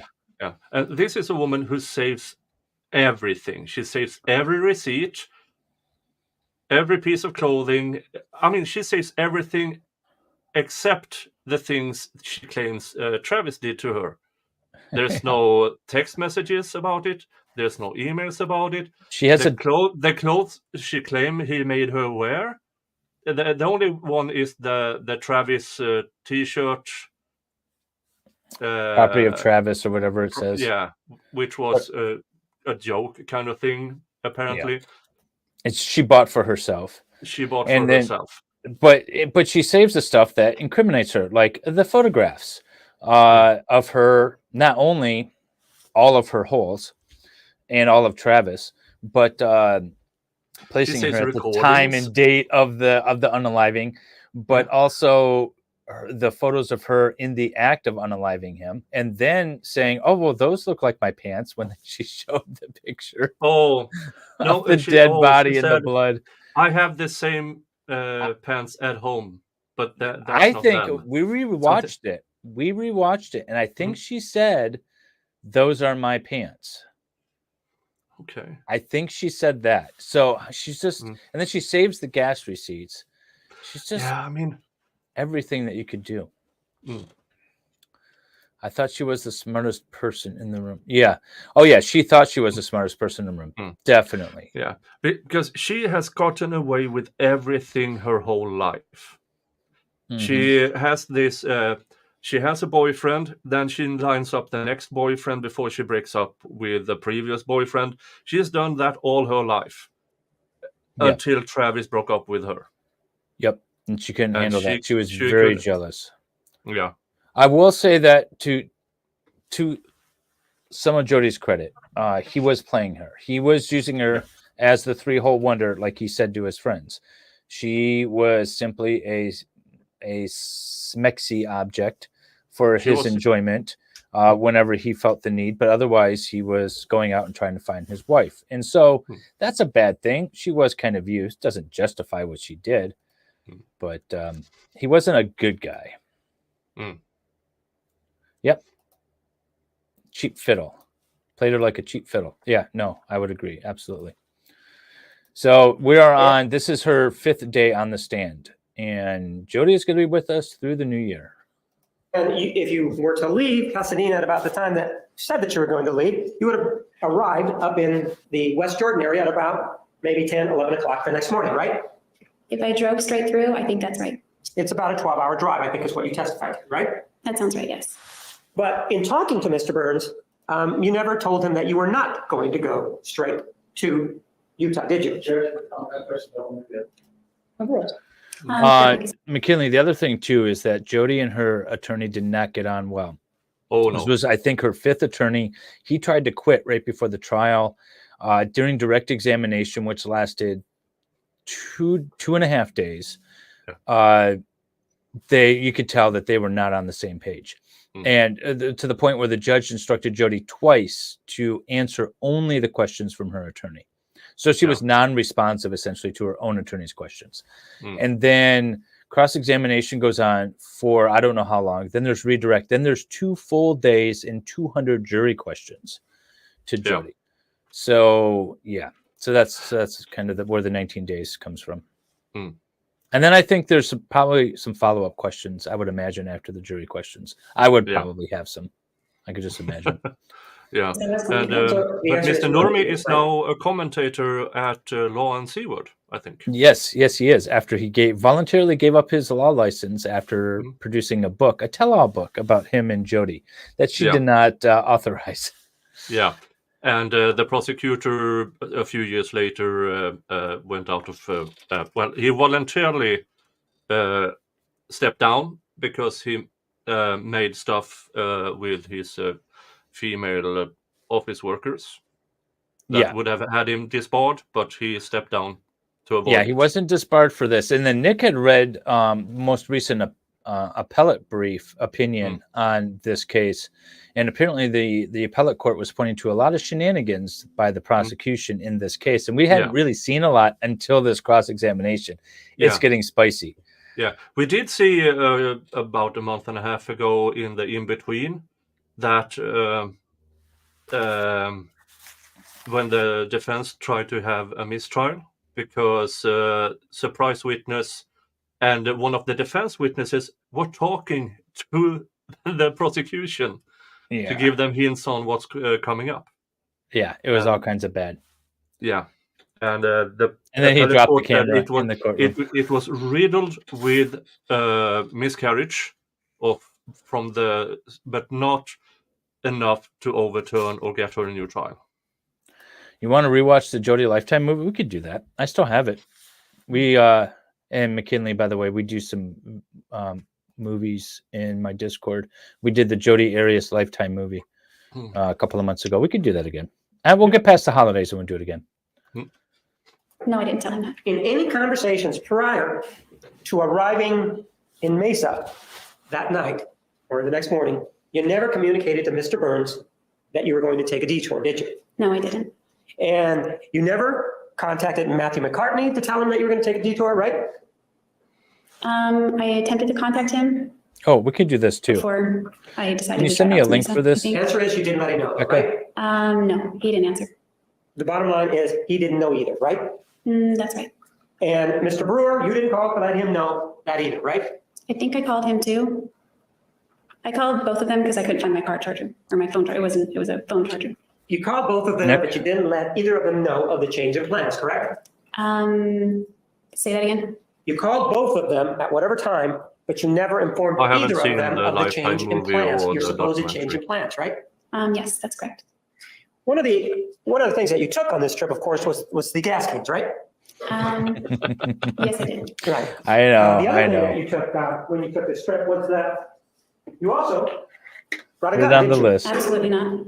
Well, do you remember having a conversation on June 10th of 2008 with Detective Flores of the Mesa Police Department? Yes, I do. You initiated that call by calling him first, right? Yes, I did. And after you called him, he called you back, right? Yes, And I think previously you said, well, I called him to sort of find out what was going on with the investigation, right? yes, That was one of the reasons, right? yes, You wanted to know what was going on, right? yes, And during that conversation, you and he discussed a number of things, right? yes, And during that time that you were talking to him, part of the purpose was, at that time, again, not only to get information, but the way you put it was to also sort of cast suspicion away from you, right? yes, for the time being. That was, Well, that phone call, one of your objectives was to get the detective to look somewhere else, right? Not you. yes, And we know the reasons, but some of the reasons was that you didn't want to be incarcerated or be involved in the prosecution for this particular killing, right? that would be accurate. And so what you were doing, part of this telephone call, was in your best interest. In other words, you were trying to do things that benefited you, right? I wouldn't put it like that. Well, you were doing things so that he wouldn't see you as a suspect, right? Yes, So if he didn't see you as a suspect, that would benefit you, right? I guess it depends on how you look at it. Well, no, Oh I'm my asking how God, you would woman. look at it. If you don't want him to think of you as a suspect, that's the goal. That's part of the goal, right? That was part of the goal for, Right? That was part of the goal for the call. And so you wouldn't say anything Is that on my end least- or everyone's? in a planned way. You wouldn't say anything that would make it look like you were a suspect, right? I would attempt to not say anything. Right. And that's, it would be based on the world of knowledge that you had at that time, right?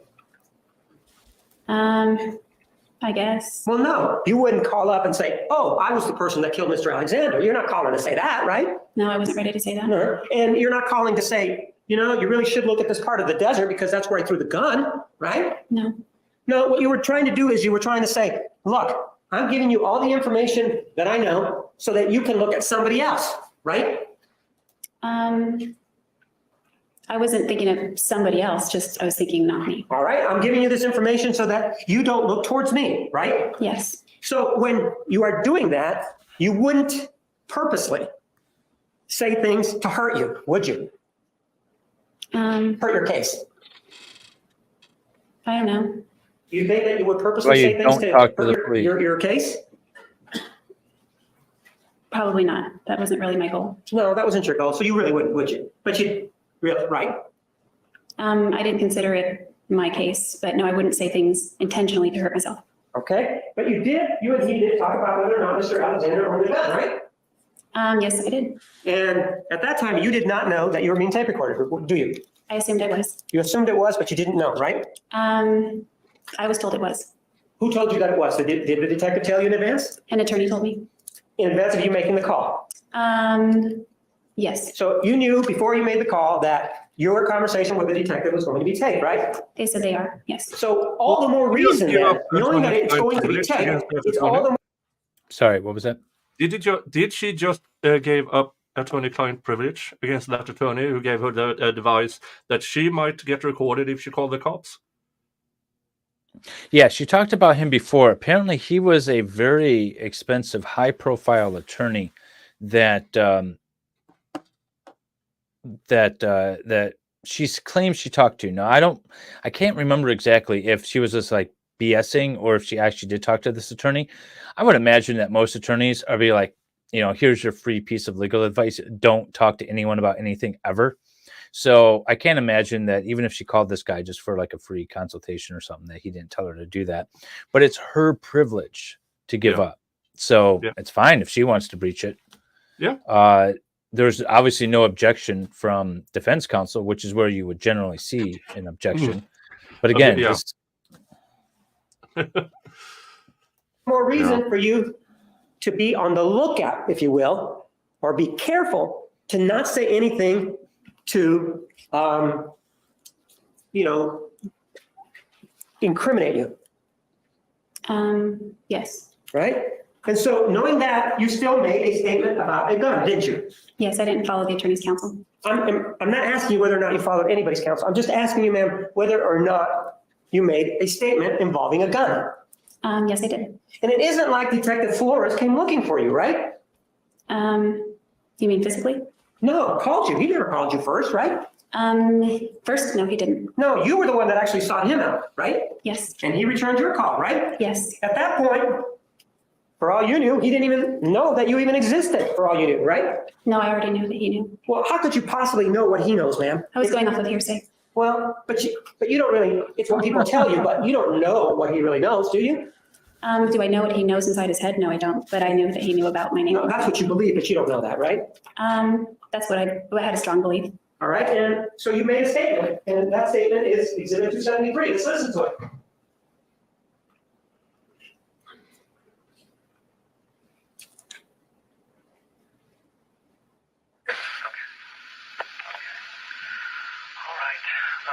Can I call you again if I need more information, or if I have another question? Do you have any questions I can answer for you? Yeah, do you know when all this happened? I mean, I got a call last night, but is there any word on? Sometime between Thursday and last night. We're not sure yet. We haven't pinpointed yet. And you said that maybe multiple people, because he's a big guy. Maybe you can't talk about this, but was there like any kind of weapon used, or was there a gun? Was there? I can't say what type of weapon was used, but yeah, I'm guessing there was a weapon used by the type of injuries that were left behind. Do you know of him having any weapons at all in the house? His two fists. That's it? Really? No. Yeah. Okay. No handguns or rifles or. No, he wasn't one to keep any of that I fighting he's knives good. or anything like that. No, he was more into like wrestling and UFC, and he had he said he had just bought a punching bag, and he's like, I love doing crap out of my punching bag, So That no was you gun? on that recording, correct? No gun at Correct. home? Yeah. No gun at home, and here she was on the stand testifying about that hidden gun that nobody else knew of but her. Yep. She's a liar. That was you. Let's assume her stories are true, right? Let's assume any one of her stories are true. Lying to the police gets you convicted. I don't care who you are and what the actual truth is. Lying to the police. This is why you don't talk to the police. Hey, welcome to my membership. If you are a new member, by the way, click on my member tab. It takes you to a link to the Discord. And once you jump in there, you'll be directed to sort of a waiting room. And let Jung know, or Jamie or myself, what your YouTube name is, and just so we can verify it, and we're good to go. And then you get access to all of the channels. But yeah, don't talk to the police, because even if it's an inadvertent lie, like there's the guy that I covered the Iowa case. He changed his story, right? It's like, oh, well, he went back a second time and remembered that he in fact had one additional stop. Well, he was lying to the police then, right? It never helps you to talk to the police. Don't. They're horrible. I'm the detective about whether or not Mr. Alexander had any handguns, right? That's right. And that was you saying at that time, the day. I think the cop asked her if she had any weapon, or if Travis had any weapons. Yeah. That he had just bought a punching bag, and he's like, I love doing crap out of my punching bag, That was you on that recording, correct? Correct. And that was you talking to the detective about whether or not Mr. Alexander had any handguns, right? That's right. And that was you saying at that time, the day after you were notified that his body was discovered, that's you saying, no, he doesn't have any guns, right? Yes, that's right. And that was the truth, wasn't it? No, that wasn't the truth. Are you saying that you lied to him again? Yes, So whenever it doesn't suit you, it's a lie, right? that's not true. Well, let's review. When you spoke to him back then in June 10th of 2008, you talked about a lot of other things, right? You talked about what was going on with the case, right? What little he could tell me, yes. And what little you could tell him, right? Yes, You talked about your relationship with Mr. Alexander, right? somewhat, yes. Right. We didn't get into a lot of detail. Right. You talked about potentially when his body was found, right? Or when it happened, right? Yes, And it's clear from what the detective was saying that at that point, he didn't even know when the killing had occurred, right? he gave a time range. Actually, he said Thursday. Do you remember him saying Thursday? Yes, It wasn't Thursday that it happened, right? that's correct. So when he said Thursday, you knew he was wrong, right? I thought he was lying, but yeah, Well, but you knew that was wrong, I knew correct? that was not true. You had all the cards when you called, or you had all the information when you called the detective. Isn't that true? Barring my memory gaps, what I knew, yeah, I had information. You knew that you had been the person that had killed him. You knew that, right? Yeah, You know that you had been there on June 4th, right? yes, You know what had happened when you arrived there, right? yes, So you knew all of that when you were talking to the detective there, right? that's right. And one of the things that you didn't know at that particular time was how the case was going to eventually unfold, how the matters were eventually going to unfold, right? Well, I had a good idea, just What, details. you're now. saying you had a good idea, but you're not a prognosticator of the future, are you? No. No one is, right? I guess not. I don't know. And so you really didn't know how things were going to unfold. So at that point, you didn't know what was going to be important, right? I wasn't thinking along those lines. Well, you said you had a goal to point the investigation away from you, right? That was one goal, right? For the time being, yes. And then on the 15th of July, when they spoke to you, you said you weren't even there, right? Yes, I did. And then on the 16th, you said it was some other people that, a man and a woman that had come in and done it, right? That's correct. And for the longest time, that's what you maintained, right? For a couple of years, right? Yes. So the point being that back then, you didn't know what your defense was going to be back on June 10th of 2008 when you made that comment. I don't really know what you mean by that. Well, you didn't know it was going to be important back then in 2008, this issue involving the gun. And that's why when he asked you about it, you said, no, he doesn't have any guns, because it wasn't important at that point because you couldn't foresee the future. That's not why I said that. Well, you said it though, right? Yes, I did. And there was no indication that, for example, that it was a lack of sophistication on your part in saying that. It was a calculated statement. It was a calculated statement, wasn't it? Yes. And it wasn't a situation where it was a technique by the police officer, was it? Objection, false speculation. Yes, sir. Sustained. Well, one of the things that were you here when Detective Flores testified? Yes. And the issue of techniques was discussed, correct? Yes. At that time, when you called him, you were the person that was actually, for lack of a better term, running the conversation. I wouldn't. False speculation again regarding techniques. I wouldn't say I was running the conversation. You could have stopped it at any time, right? Yes. If we compare it to July 15th, on July 15th, you couldn't have walked out, right? I could have stopped the conversation, but not walked out. Right, you could have stopped it, but you could, whereas in this case, not only could you have stopped the conversation, but you could have walked and done whatever it is that you wanted, right? That day, yes. Right, and that's the day that we're talking about, right? Yes. And if you would have wanted to ask him more questions, it's clear that he would have talked to you more, right? Yes. And on that date, on June 10th of 2008, if you would have wanted to tell him that you knew more about it, he would have listened to you, wouldn't he? Yes. Objection, false speculation. Sustained. Do you think, ma'am, that if, in your opinion, that you, based on what you feel about the conversation, do you feel that if you were going to tell Officer Flores about what you knew had happened on June 4th, do you think that you would have been stopped from talking? No, I don't think so. Right, he would have listened to you, right? Yes. Yeah, you made that particular statement on that day, right? Yes. And it's because it And is the still, truth, she right? doesn't No, it's wait not the truth. You for understand? her lawyer to object. She answers that fast. Yeah, well, because And, she is the smartest person in the room. We all forget Yeah. that.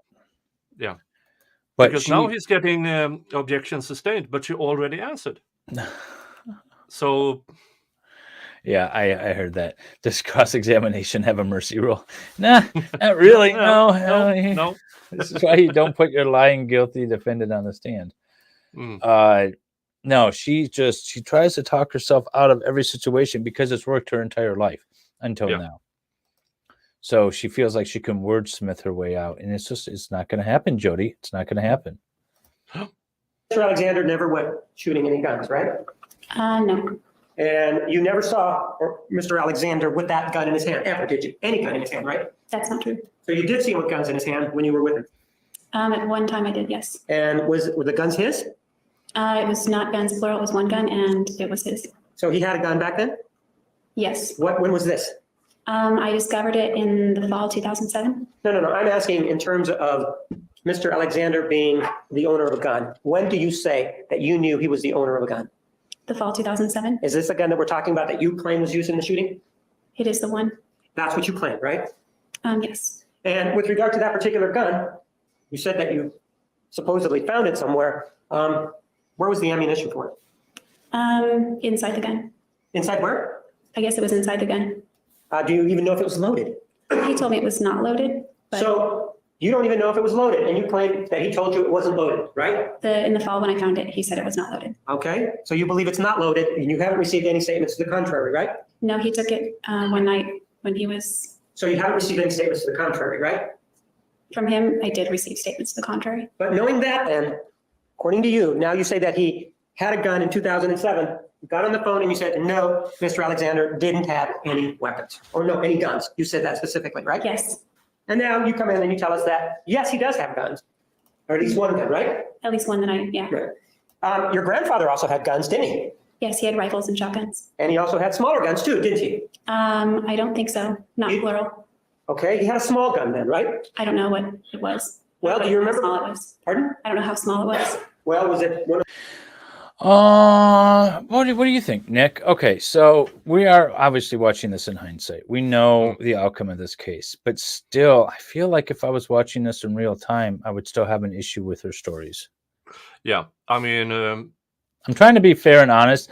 I feel like, well, maybe the jury would be buying it, and I was that way actually early on in her direct. Like the first half of her direct, I was like, well, she's really playing up the sympathy card. I can kind of see an angle here. And then it just kind of all fell apart. So I'm trying to be as fair and honest as I can. Well, I would have been really, really annoyed at the prosecution. Really, really annoyed. But the stories, I mean, yeah, it just doesn't happen that way, that you change your story 3 times. And so, I mean, you can misremember and have a small redirect in your story if you, I remember this in that story, but not. She did 380 turns. First she wasn't there, then it was ninjas, and then self-defense. Well, and I thought the defense did a good job pulling out the email with the other girlfriend. It was a valiant effort until she got on the stand and started talking, really. Yeah. She should never have testified. I think I'm wondering if, also in hindsight, if it, even with the self-defense angle, it would have been better. Just ask as few, don't be 2.5 days on the stand trying to describe your self-defense. Yeah. Short answers. Did this happen? Yes. Did that happen? Yes. Show the picture of the alleged clothes. Yep. Why don't you have photos of those clothes? Because Travis took those pictures and I don't know where they are. I mean, short answers that cannot, that you are, but she has to add on all of these unimportant she definitely details. has a problem. Yeah, she has a problem with over-explaining. And I said, too, even when her answers, when I felt they were most truthful, is when they had gaps of information. When she was like, I don't know, we did this and that, and there were no details. But when she got real detail-oriented, I had issues with her story because I felt like she was lying. But if she had just kept things short and sweet, she might have done a lot better. long ones with a big, long barrel? Those are the only kinds I'd ever seen. Right. So when you spoke to the detective about the gun that could OJ is possibly be taken innocent in the burglary, you indicated that it was a toy gun. Do you remember telling him that it looked like a toy gun? No, I indicated that's what my grandfather said. Right. And do you have any reason to doubt your grandfather's word? No. So the gun that was taken, there was a burglary of the house you were staying at back on May 28th of 2008, wasn't there? Yes. And during that burglary, there were certain things that were taken from your room, right? I think only, yes, that's What was taken from your room? What is it that you reported that was taken? $10 and $20 bill. So there was a total of $30 that were taken, right? Yes. Yes. It wasn't, your laptop wasn't taken, right? No, my laptop was with me. Well, I thought, do you remember that you actually told the police officers that you were pretty lucky because your laptop was in a hamper sort of thing and the clothes were covering it and it had not been stolen? Do you remember telling that to the officers? No, I remember there was a discussion regarding the laptop and I told him I was lucky that I had it with me because normally I keep it in this hamper. You were here when the officer that went out there testified, right? Yes. And you looked at the photographs, right? Yes. And so you're saying that you actually had the laptop with you, right? Yes. And you were driving around with this laptop, according to you, It right? goes everywhere with me, yes. So you took it everywhere, you didn't leave it behind, right? That's correct. And nothing else was taken from your room, right? That I noticed, yes. Well, the officers gave you plenty of time to look around, right? After they were done, like doing what they do, yeah, I looked around. You're saying that they didn't give you an opportunity to go into your room to see what was missing in order to report it? Is that what you're saying? That's not what I'm saying. So they did allow you to go into the rooms then, into the room? Yes. And you were there until approximately 1 o'clock in the afternoon, right? No. So you were there later? What do you mean by that?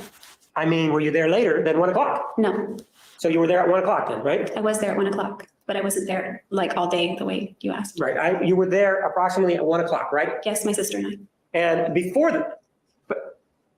when the detective or the officer testified, was there ever a mention of your sister while you were here? I don't remember if he asked me or not, if he, No. When the officer from Wairika testified, was there ever a mention of your sister? when he testified, no, I don't think so. It's very Amber Heard-ish, isn't it? In fact, what happened was that you were out of the house and you were called to respond there, right? I think there was a voicemail left, yes. But you were called in any event, right? Yes, And you indicated to the police that you had been there, the last one to be there at 1 o'clock, right? yes. And you actually came back sometime after 3 o'clock, right? I don't remember what time I came back. I just came back as soon as my sister checked her voicemail. And I know that, if he said 3 o'clock, then you would have no quibble with it, right? Sure. No quibble. Right? And you heard what items were taken, including a 25 caliber handgun. You heard that, right? Yes, I heard that. And you also indicated to the detective that the 25 caliber handgun that your grandfather had, according to him, was like a toy gun, right? Yes. And at that time, you had a purse, right? Yes, I did. And in fact, this is what you carried your items in, right? Yes. And this purse, this toy gun purse, could have fit in your purse, right? I don't know. I've never seen it. So how about the gun that you used to kill Mr. Alexander? How big was that gun? It wasn't very big. Looked like a toy gun, right? It looked like a real gun to me.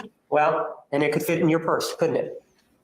If I removed some other items, it would fit. So the answer is yes, it could fit in your purse, right? Yes. So this occurred on May 28th of 2008, shortly before you left on your trip, right? The burglary, yes. And this is during the time, 10 days after you had this telephone conversation with Mr. Alexander, right? 10 days after what conversation? The sex conversation that you had on the telephone, which was on the It would have been 18 days, I'm sorry. Yes. So it's 18 days later, right? Yes.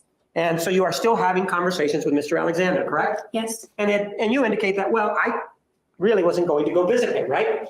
That was not the plan when I hit the road. Right, that's what you said. That was not the plan to go down there. Yet, when you get to Southern California, you're now at the Starbucks, right? Yes. And you're at the Starbucks and you are sitting around drinking your strawberry frappuccino, right? No, I just went in and then came out. Okay, and in the time that it took for you to go in and come out, something happened to your car, according to you, right? Yes. There was another series of coincidences here. Well, I right? think it was that time that happened. Series of Well, no, that's what you coincidences. sort of indicated on direct examination, that that's when you think it happened, right? Yes. How long were you inside of Starbucks? I'd say 5 to 10 minutes. I used to Oh, yeah, they're restroom, playing it was a long Ohio. line, and then after I got my drink, I waited for it to be made, and then I went back out to my car Right. to get on the road. And according to you, then you came out to your car, right? Yes. And when you came out to your car, you indicated that there were some skaters there, right? Yes. And about what time of the day was that? It was at night. So what time at night? I don't know. It was, I don't know, sometime between 9 and 10. I don't know. It wasn't too late, but it was at night. And while you're there, when you come out, you see that there are these skaters laughing near your car, correct? Not like laughing loud, just kind of snickering, So they were snickering near your car, right? as they were skating away from my car. Right. And there were other cars in the parking lot, right? Yes. And it was a pavement kind of parking lot, right? Yes. It wasn't dirt or anything like that. And one of the things that you notice when you get into your car is that you see something in front of you, right? Yes. And you decide to investigate, right? Yes. And were you pulled in, ma'am? Yes, I was pulled in forward. You were Hey, pulled in money, forward money. and there was a sidewalk in front of you? The sidewalk wasn't directly in front of me, but there was a curb. So there was a curb and your bumper's right next or in front of that, right? That's right. And you're coming out from the Starbucks, which is presumably on the sidewalk, which is what you're calling the curb, right? No, but the Starbucks would have been behind and to the right of the vehicle. Okay. So there was this curb there, and you see these individuals. How many were they? I think there were 3. And you then, is it well lit? This area, is it well lit? There are lights in the parking lot. And you go and you get in your car and you turn the car on, you're getting ready to leave, right? That's right. And as you get ready to leave, you turn your lights on, right? Yes. And as you turn your lights on, something catches your eye, right? Not till I began to back out. Okay, so you begin to back out and something catches your eye, right? Yes. Why do you care that something's out in front of you if you don't know anything about your license plate? Why would you even care? Because it was a reflector. It was reflective, and I just kind of put the two together, like, maybe I should check what that is real quick before I hit the road. And when you're saying it's a reflector, are you talking about the registration tags that they put on the back of, or on the license plates? No, What kind of reflector are you talking about? it was kind of like it just lit up more, like it reflected a lot more than anything else around it. The pavement was dull. It was lit, but like by my headlights, but not like this thing that was bright. And it was flat though, right? It was just a flash, so No. The object was flat, correct? I didn't see until I got out that it was a flat license plate. So when you're in your car, you don't even know it's a license plate, right? No, not till I get out to investigate. So that means that as you're backing up, you see something that catches your eye, right? Yes, It's about 9 or 10 o'clock at night, right? yes, And you decide to go look at it, right? yes, And so you look at it and you decide it's a license plate, right? yes. Well, ma'am, why take it? Because I looked right at, well, I pulled back in, turned my car off. And then I looked at my license plate, had bugs all over the front, minus where the license plate was. And I just driven some 500-600 miles from Wairega or Right. Reading. And then the license plate that I was holding had a ton of bugs of the same kind of like Sure. amount. So Right. I just kind of threw it in my car and He's left. just like, okay, yeah, sure, okay, all right. Oh my God, this woman. But you never thought to compare it to the one in the back, did you? No, In other words, you're Yeah, taking he a is. license plate that you have no idea whether or not it belongs to you, right? no, I have an idea. Well, wait a minute. You didn't. I will say, Lady Law, that he is like this even with his own witnesses on the stand. Yeah. So this isn't just her. He's just has that style. It's really annoying. And a lot of Yeah, his questions are very confusing, even to me. Yeah. I mean, this with the license plate, well, I mean, if I back out somewhere and my lights hit something rectangular in the ground, of course I'm going to check it. Because did something fall off my car? What's going on? But, yeah. I've heard But nothing yeah, he's about trying an to oil catch her refinery in the lie situation. because it's one of these. Why did you put it on upside down? Or she claims that these kids put it upside down. I don't know. Ooh, oil refinery exploded in White Lake. Interesting. Oh, Check it that's with a the one in the bad back. place No. to have an And explosion. license plates have numbers and letters on them, right? I remember actually seeing something in the news last night about like a video of just some flames shooting up, but they weren't really sure what it was. Apparently, it was an oil refinery. Oh. I worked in an oil refinery once. Now I was a contractor before all this, and we would build a lot of like pole barns and stuff. And so we're digging down to the ground to set the posts, and it's literally reeks of gasoline. Like the ground is so soaked in gasoline and like kerosene and whatever in these refineries. Oh, it stunk to high heaven. I was places a are fire nasty. guard at a refinery once because they needed to weld. But that was an interesting 4 months of my life. I don't get back, but Jesus Christ, I got paid well. Yeah, that's the thing. They do pay well. We are Yeah. listening at 1.25. So for a minute, we're gonna listen at normal speed so we can get a sense of this prosecutor's tone and Jodi's tone at normal speed. I can tell you it's not better, much better. Hmm. Oh, if it decides it wants to play, what now? Yes. There we go. This one had numbers and letters on it, right? Yes, It could be that it belonged to somebody else, right? that's possible. Sure it was, because you didn't take the time, according to you, to go to the back to see whether or not it matched, right? No, And so what you do is, potentially, without knowing what it's about, you grab it, right? I had an idea of what it's about, so I can't say that I didn't know. Well, you grab it, right? Yes, You take it without checking. yes, And then you put it in the car, right? yes. You put it in the back seat of the car, right? No, I think it was in the front floorboard. So you put it in the front seat of the car, right? The All right, he floorboard. sounds just as Floorboard. angry. This dirty license plate that has all these bugs on it, right? Yes, You decide to go ahead and take it anyway, right? yes, And did it ever occur to you to investigate the license plate in the back to see whether or not it matched? Not right then. I was more concerned about getting in my car and locking the doors. Pardon?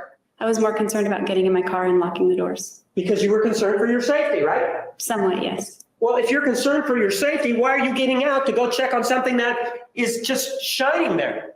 Well, because I didn't know, I wasn't concerned until I realized that that had happened, so.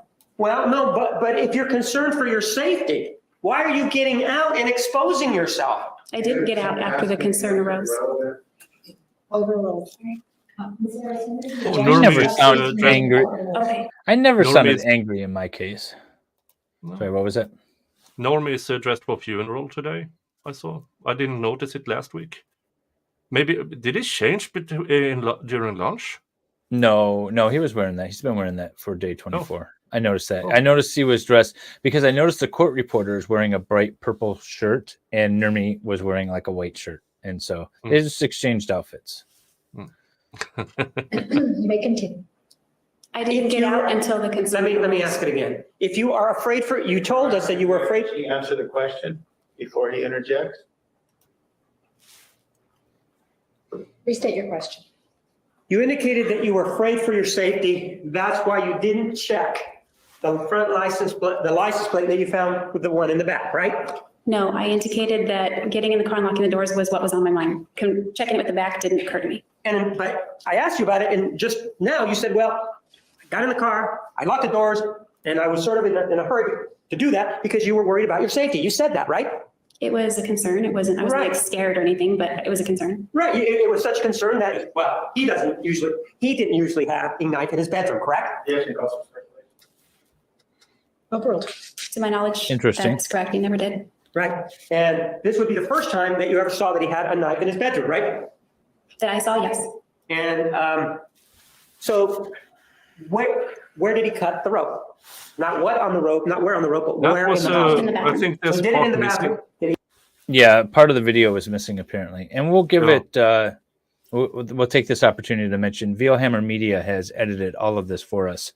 Yeah. Increased the sound, put in the little breaks and things like that. And he's done a wonderful job. A link to his channel is in the description. I highly recommend you guys all check it out. He's got the OJ trial. He's got Sarah Boone. He's got Zachariah Anderson. He's got all kinds of cases. Yeah. He come into the bedroom with the knife, or did he leave it in the bathroom? I don't remember. I don't remember where he put the knife when he was down. Do you remember telling Richard Samuels that he actually brought the knife back and left it on the nightstand so that he could cut the rope off of your wrists? I remember speculating about where the knife was left, but he didn't need to cut the rope. You didn't tell Mr. Richard Samuels that the knife was used to cut the rope from your wrists. Not from my wrist, but to cut the rope, yes. And you don't remember that it was on the nightstand, right? I don't remember exactly where it was. Do you remember telling Richard Samuels that when this attack was going on, that you remembered that the knife was near the nightstand and because it had been used to cut the rope? Do you remember anything like that? I remember speculating about that. Well, are you sure that you said, I'm speculating that the knife was used to cut the rope? I'm sure I did not say speculating when I was speculating. Well, let me ask it directly then.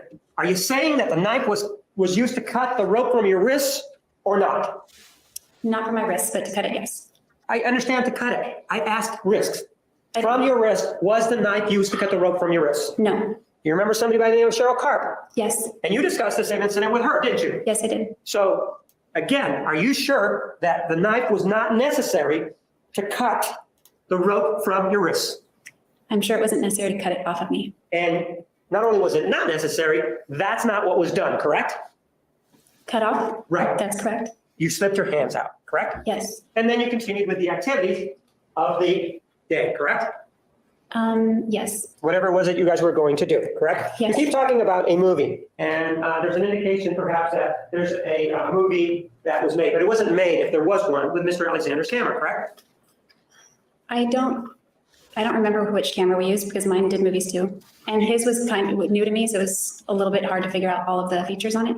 Do you remember testifying on direct examination about this issue then? Yes. Do you remember that you specifically told us that you could not use Mr. Alexander's camera to take this video. Do you remember telling us that? I don't remember saying I couldn't.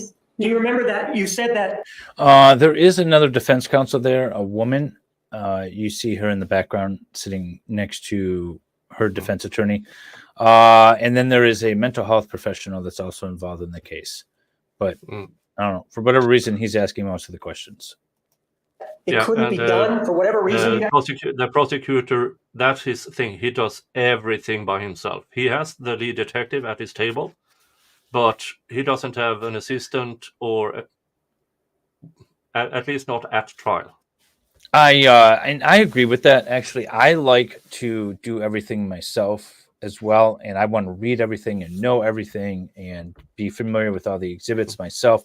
I don't want co-counsel being relied upon, because then I don't get a feel for the whole case, right? So I'm cool with that. I understand that, and it makes sense to me.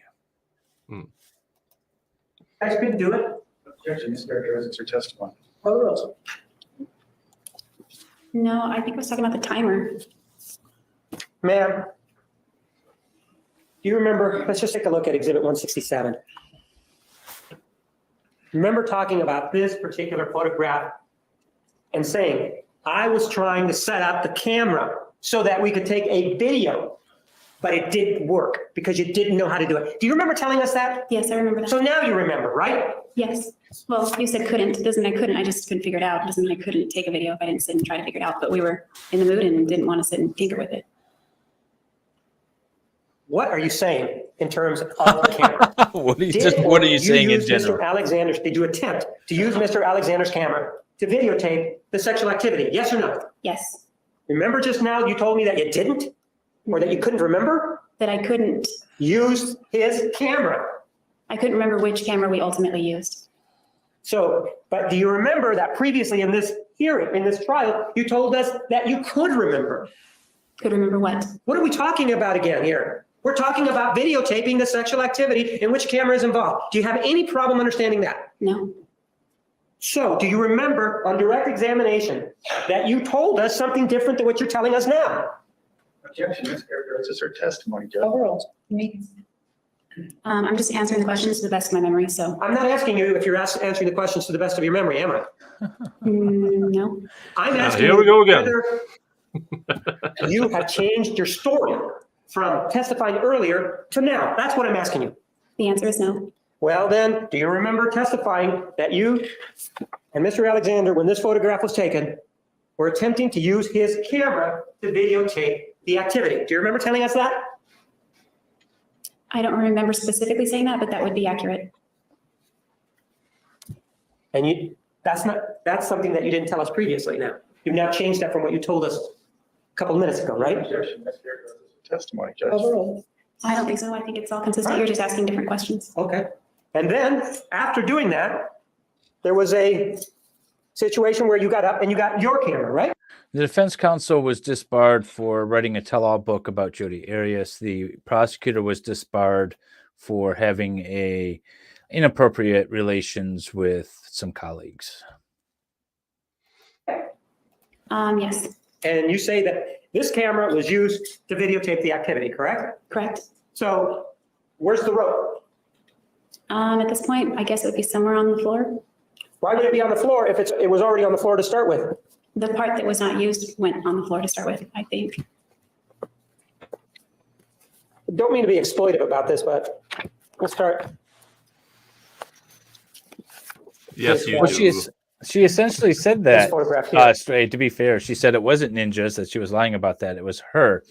And the problem with her self-defense claim is that you need to be afraid of great bodily harm or your own death in order to claim defense. But she said, I dropped the camera, he started yelling at me, and then it went black, and I blacked out. Well, then you can't really claim self-defense if you don't remember. Mr. Alexander, That was the first problem with 166. her case. Do you see where this is, ma'am? Yes. This is the corner of the bed. Do you see that? Yes. You said that your arms or hands were tied down here. Do you remember telling us that? They were in that general area. Sure. And if the rope is down on the Oh, ground, you take your hands out, that rope is still going to remain there, right? No. Well, let's take another view. 168. This is where your hands were, right? Yes. And this is where the rope was, right? Yes. It isn't there, is it? Not anymore. Well, you keep saying not anymore. It isn't there at all, is it? It wasn't there when that photo was taken. After this activity, you and Mr. Alexander, according to you, had something to eat, right? Yes. And after that, there was sort of a lull in the day's activities, right? Yes. Why didn't you just go home at that point? You said that part of the reason was just to have sex. That's been accomplished. Why not go home there? Why Was it stick the only around? reason? Pardon? Because going there to have sex was not the only reason for going there. What was the other reason? To spend time together. And so you guys are continuing to spend time together, right? Yes. And you want to spend time with somebody that you've described over and over as a bully, right? Objection, Mr. Chair. Never said that once. Sustained. Judge, may we approach? We don't have much longer in this. And so why is it that you want to spend time with somebody that you describe as a bully? He wasn't just a bully. He was many good things also. Or it could be that he wasn't ever a bully, right? That's not the case. No. It could be that that's just what you're saying, right? Objection, argumentative. I think it was the best tactic, but it And- worked. The fact that you felt bullied is your perception of what was going on, right? Yes. So for example, when in August of 2007, when he's banging his head up against the The court closet really door, can't. and then sort of comes after you and grabs your wrist and hugs you, that's bullying, right? I didn't consider that bullying. So I mean, I'm me, so I can't be anything other than me. If I was, I don't know. I'm trying to think of how I would question her. Probably a lot of the same way, like I pulled Jung out of the chat and questioned some of her thoughts. You know, as I think C-Swept or no Murph's twins me as like the nicest mean guy on YouTube. But yeah, I don't know. I would just sort of question you. It would be very Socratic, or her, anyways. It would be very Socratic, and I would get her to basically talk herself into a circle. And that would be my approach, because I don't know of another way. I can't be this angry. I might be a little condescending, but it wouldn't sound this angry. I don't know how else I'd question her. I would just mainly function with the Socratic method, which is sort of my fallback if I have to. And I don't do any of no. I'm in labor law. I don't do criminal law or anything of that sort. But after 30 years of negotiations and stuff like that, you do learn about the other party's way of speaking. And if I want them to speak, I let them speak. And then next question.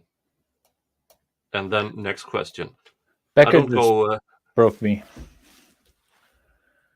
What? I said Becca just broke me. I'm trying to I am figure out. he as you are he, as you are me, and we are all two. What? I know, she just broke me. I don't. That's a good approach. That's a good approach. I would ask Jodi that question. Yeah.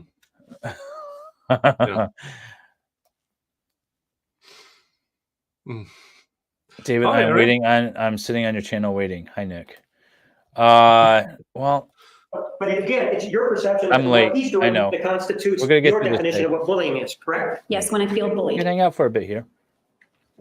After that, you tell us something about going downstairs and you're looking at some CDs or something like that, correct? Yes. And with regard to your camera, where did you keep the camera? My Olympus, the one we used. I don't know which one it was. You're the one that was there. You had a camera, correct? Yes, I had 2 cameras with me. Okay. Which camera was used to attempt to videotape the sexual activity? The Olympus. And was it successful? Yes, I knew how to use video on that camera. Pardon? Yes. And did you guys view it afterwards? Yes. Did you delete it afterwards? Yes. Immediately? Yes. How about the photographs that were taken from his camera? Were they deleted immediately afterwards? To my knowledge, we deleted them afterward. Yes. The way you say that, to my knowledge, it means that you're not sure, right? I'm not sure because he did the deleting, I think. So it could be that they weren't deleted right afterwards, right? Could be. And you wouldn't know because you weren't watching what he was doing, right? You're watching what he was doing, but you weren't engaged in the transaction yourself, correct? That's correct. With regard to that camera and deleting pictures, this was the first exposure that you've had to that camera, right? Yes. You hadn't seen it before, right? Yeah, but I don't think they have that. That's right. And in fact, Never seen although it. you indicated to Detective Flores that you helped him buy this camera, right? Yes. You helped him buy it telephonically, right? Yes. And so the camera that he had before that day, before the sexual activity, you had never deleted any images from that camera, right? Prior to June 4th, no. And after the sexual activity, there was photographs that were taken during the activity, correct? Yes. And according to you, after the sexual activity is when he was involved in what you thought was deleting photographs, right? I guess. I mean, I don't really recall at what point they were deleted. I just know they got deleted. What you do know is that you didn't do the deleting, right? I did some deleting on that phone that day with the shower pictures, so I don't, I'm not asking about the shower pictures, am I? no. I I'm just asked asking about Shower deleting, so I pictures when you answered. I'm unalived him. asking about, let's restrict ourselves to the sexual activity for right now, all right? Yes. She wants to jump to Involving the the murder, sexual and he wants activity. to stay on the. You don't know whether or not he deleted those photographs, right? Not 100% if he did or I did. I'm pretty sure he did. But you don't know, right? That's correct. And up until that time, that after the sexual activity, you had not deleted any images from his camera, ever, right? Up until that time, no. Right. You went downstairs, right? Yeah. Well, I don't know if the photos were deleted before or after, but we did go I'm not asking downstairs. you when the photos were deleted, or the photos were deleted. I'm asking you after you were upstairs, and you just said that you, up to that point, you hadn't deleted anything. After that, you went downstairs, right? Well, you make it sound like without deleting anything, we went downstairs, but I don't know if that was the case, if we deleted them before we went downstairs or afterward. But you didn't do any of the deletion, right? You just said you don't know when he deleted them, right? That's right. So you don't know if they were deleted before you went downstairs or at some later time, right? That's correct. And so you then go downstairs because we don't know if the images were deleted yet, right? That's correct. Is that when you took your shower? I don't know if I ate the banana first or if I took a shower first. All right, but at some point, before or after the banana, you took a shower. Yes. And was he in the bathroom, Mr. Alexander, when you were taking your shower? At one point, yes, and then afterward, no. Okay, and that's the only shower that you took that day, correct? I don't know, because I have a lot of memory gaps that day. That's the only one I remember taking. We got like 10 So minutes now the left. memory gaps start, correct? Well, when you talk in terms of the whole day, you said that day, I can't. Well, I'm asking that day after 1:45 in the afternoon, you said you took a shower, right? I don't know what time it was, but we took a shower after sex. I did. Right. Oh, she already testified to that earlier. Yeah. Take a look at photograph. Then he number threw some money at her. 165. There were banana all over the place. Yes, I do. What is it? It's, my, stuff. She is down very there. calm. Is that a picture of your rear end, right? Yes, And it does have a time on there, doesn't it? yes, What's the time on there? 1:44 PM. So my question to you was, after 1:45 in the afternoon, did you take a shower? Yes, after that point, yes. Not Okay. immediately after necessarily. All right, and you told us that it was perhaps before or after you ate the banana, right? Yes, And while you were taking a shower, Mr. Alexander was there for a little bit of time and then he was somewhere else, right? he was in the bathroom at first and then he left.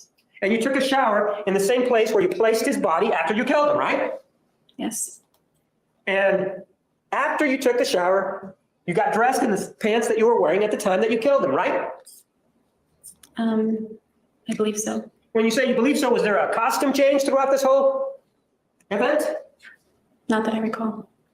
And after the shower, where was he? After my shower, he was downstairs in his office. Okay, and then you went down there, right? Yes, I did. The only reason that you know he was downstairs is because you went down there, right? Yes. Well, she paid for some of it in cash and she paid for others on card. And I don't know why she didn't pay for all of it in cash. But the problem is she kept the receipts. Yeah, she paid the gas with the card that she knew would tell the story. She went not to Arizona. Yeah, to Utah. That's right. She paid for but it. she paid for cash for the gas she needed to get to Arizona. That was how she tried to hide the tracks. Which is very premeditative, right? Which is what Yeah. the state is trying to say.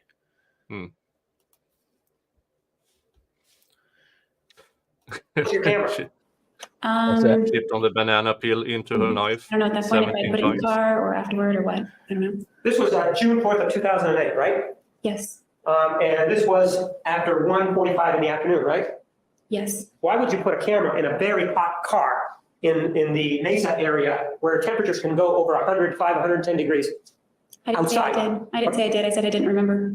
No, you said that you don't remember, but you thought you put it in the car, right? I said I don't remember if it was still in the house or in the car at that All point. right. So at some point, you said that you also took your luggage out, right? Yes. And your luggage included toiletries and that sort of thing, right? Yes, and clothing. Right?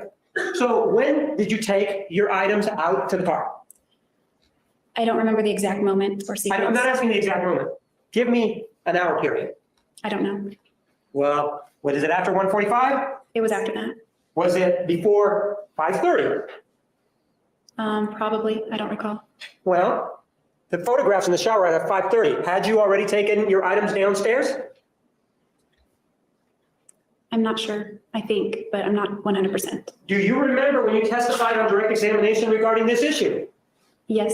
Remember that you told us that by the time the shower was taken, you had already put the luggage and those Lynn. items in the car.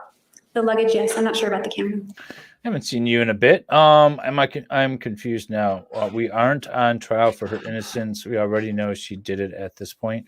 Well, I mean, in real time, in her time, no, she hasn't. She's completely innocent sitting there on that stand right now. However, you know, circumstantial evidence had started to stack up against her well before she took the stand. You know, if you're just looking at the evidence objectively, and her testimony, basically she admitted to doing it because she's claiming self-defense. So the only question is, was she in fear of her life or great bodily harm at the time? Right at the beginning of her testimony regarding the events, she said she blacked out. I have a problem with that because then there's no evidence whatsoever to say that she was afraid of her life or great bodily harm at the time. Then she went in to testify about all kinds of stuff that happened in the past. And frankly, it doesn't really matter what happened in the past. What matters is what was happening right then and there in that bathroom on that day. And she can't remember. So we have a problem. She's admitted to unaliving him and says she can't remember the defense she has. So we have a problem. Okay, so the luggage did go into the car, then, right? Yes. But didn't you also tell us that the other bag also went into the car before you were taking these photographs? Do you remember telling us that? Yes. How many bags did you have that day? I had my backpack, my carry-on suitcase, my purse, and my camera case, and my laptop. Okay, so your laptop, is that going out at the same time that your suitcase is going out or no? No, because, well, I had the laptop in the office when I pulled the CDs out. I don't really remember. I know I had it at that point, but I don't remember when it went in the car. Well, it was obviously before 5:30 though, right? The laptop, I don't know, I guess. Well, that's when he was in the shower at 5:30, right? Yes. Okay, and didn't you tell us on direct examination that by that time you had already taken all of your stuff down into the car? Do you remember telling us that then? I remember saying the luggage and things, yes. So you don't remember that you told us that the rest of the items were also taken down and put in the car? Well, I don't know about the camera or the. I'm not asking about the camera. I'm asking about all the other items. Because the camera, you told me you don't know. And then we talked about the laptop, remember?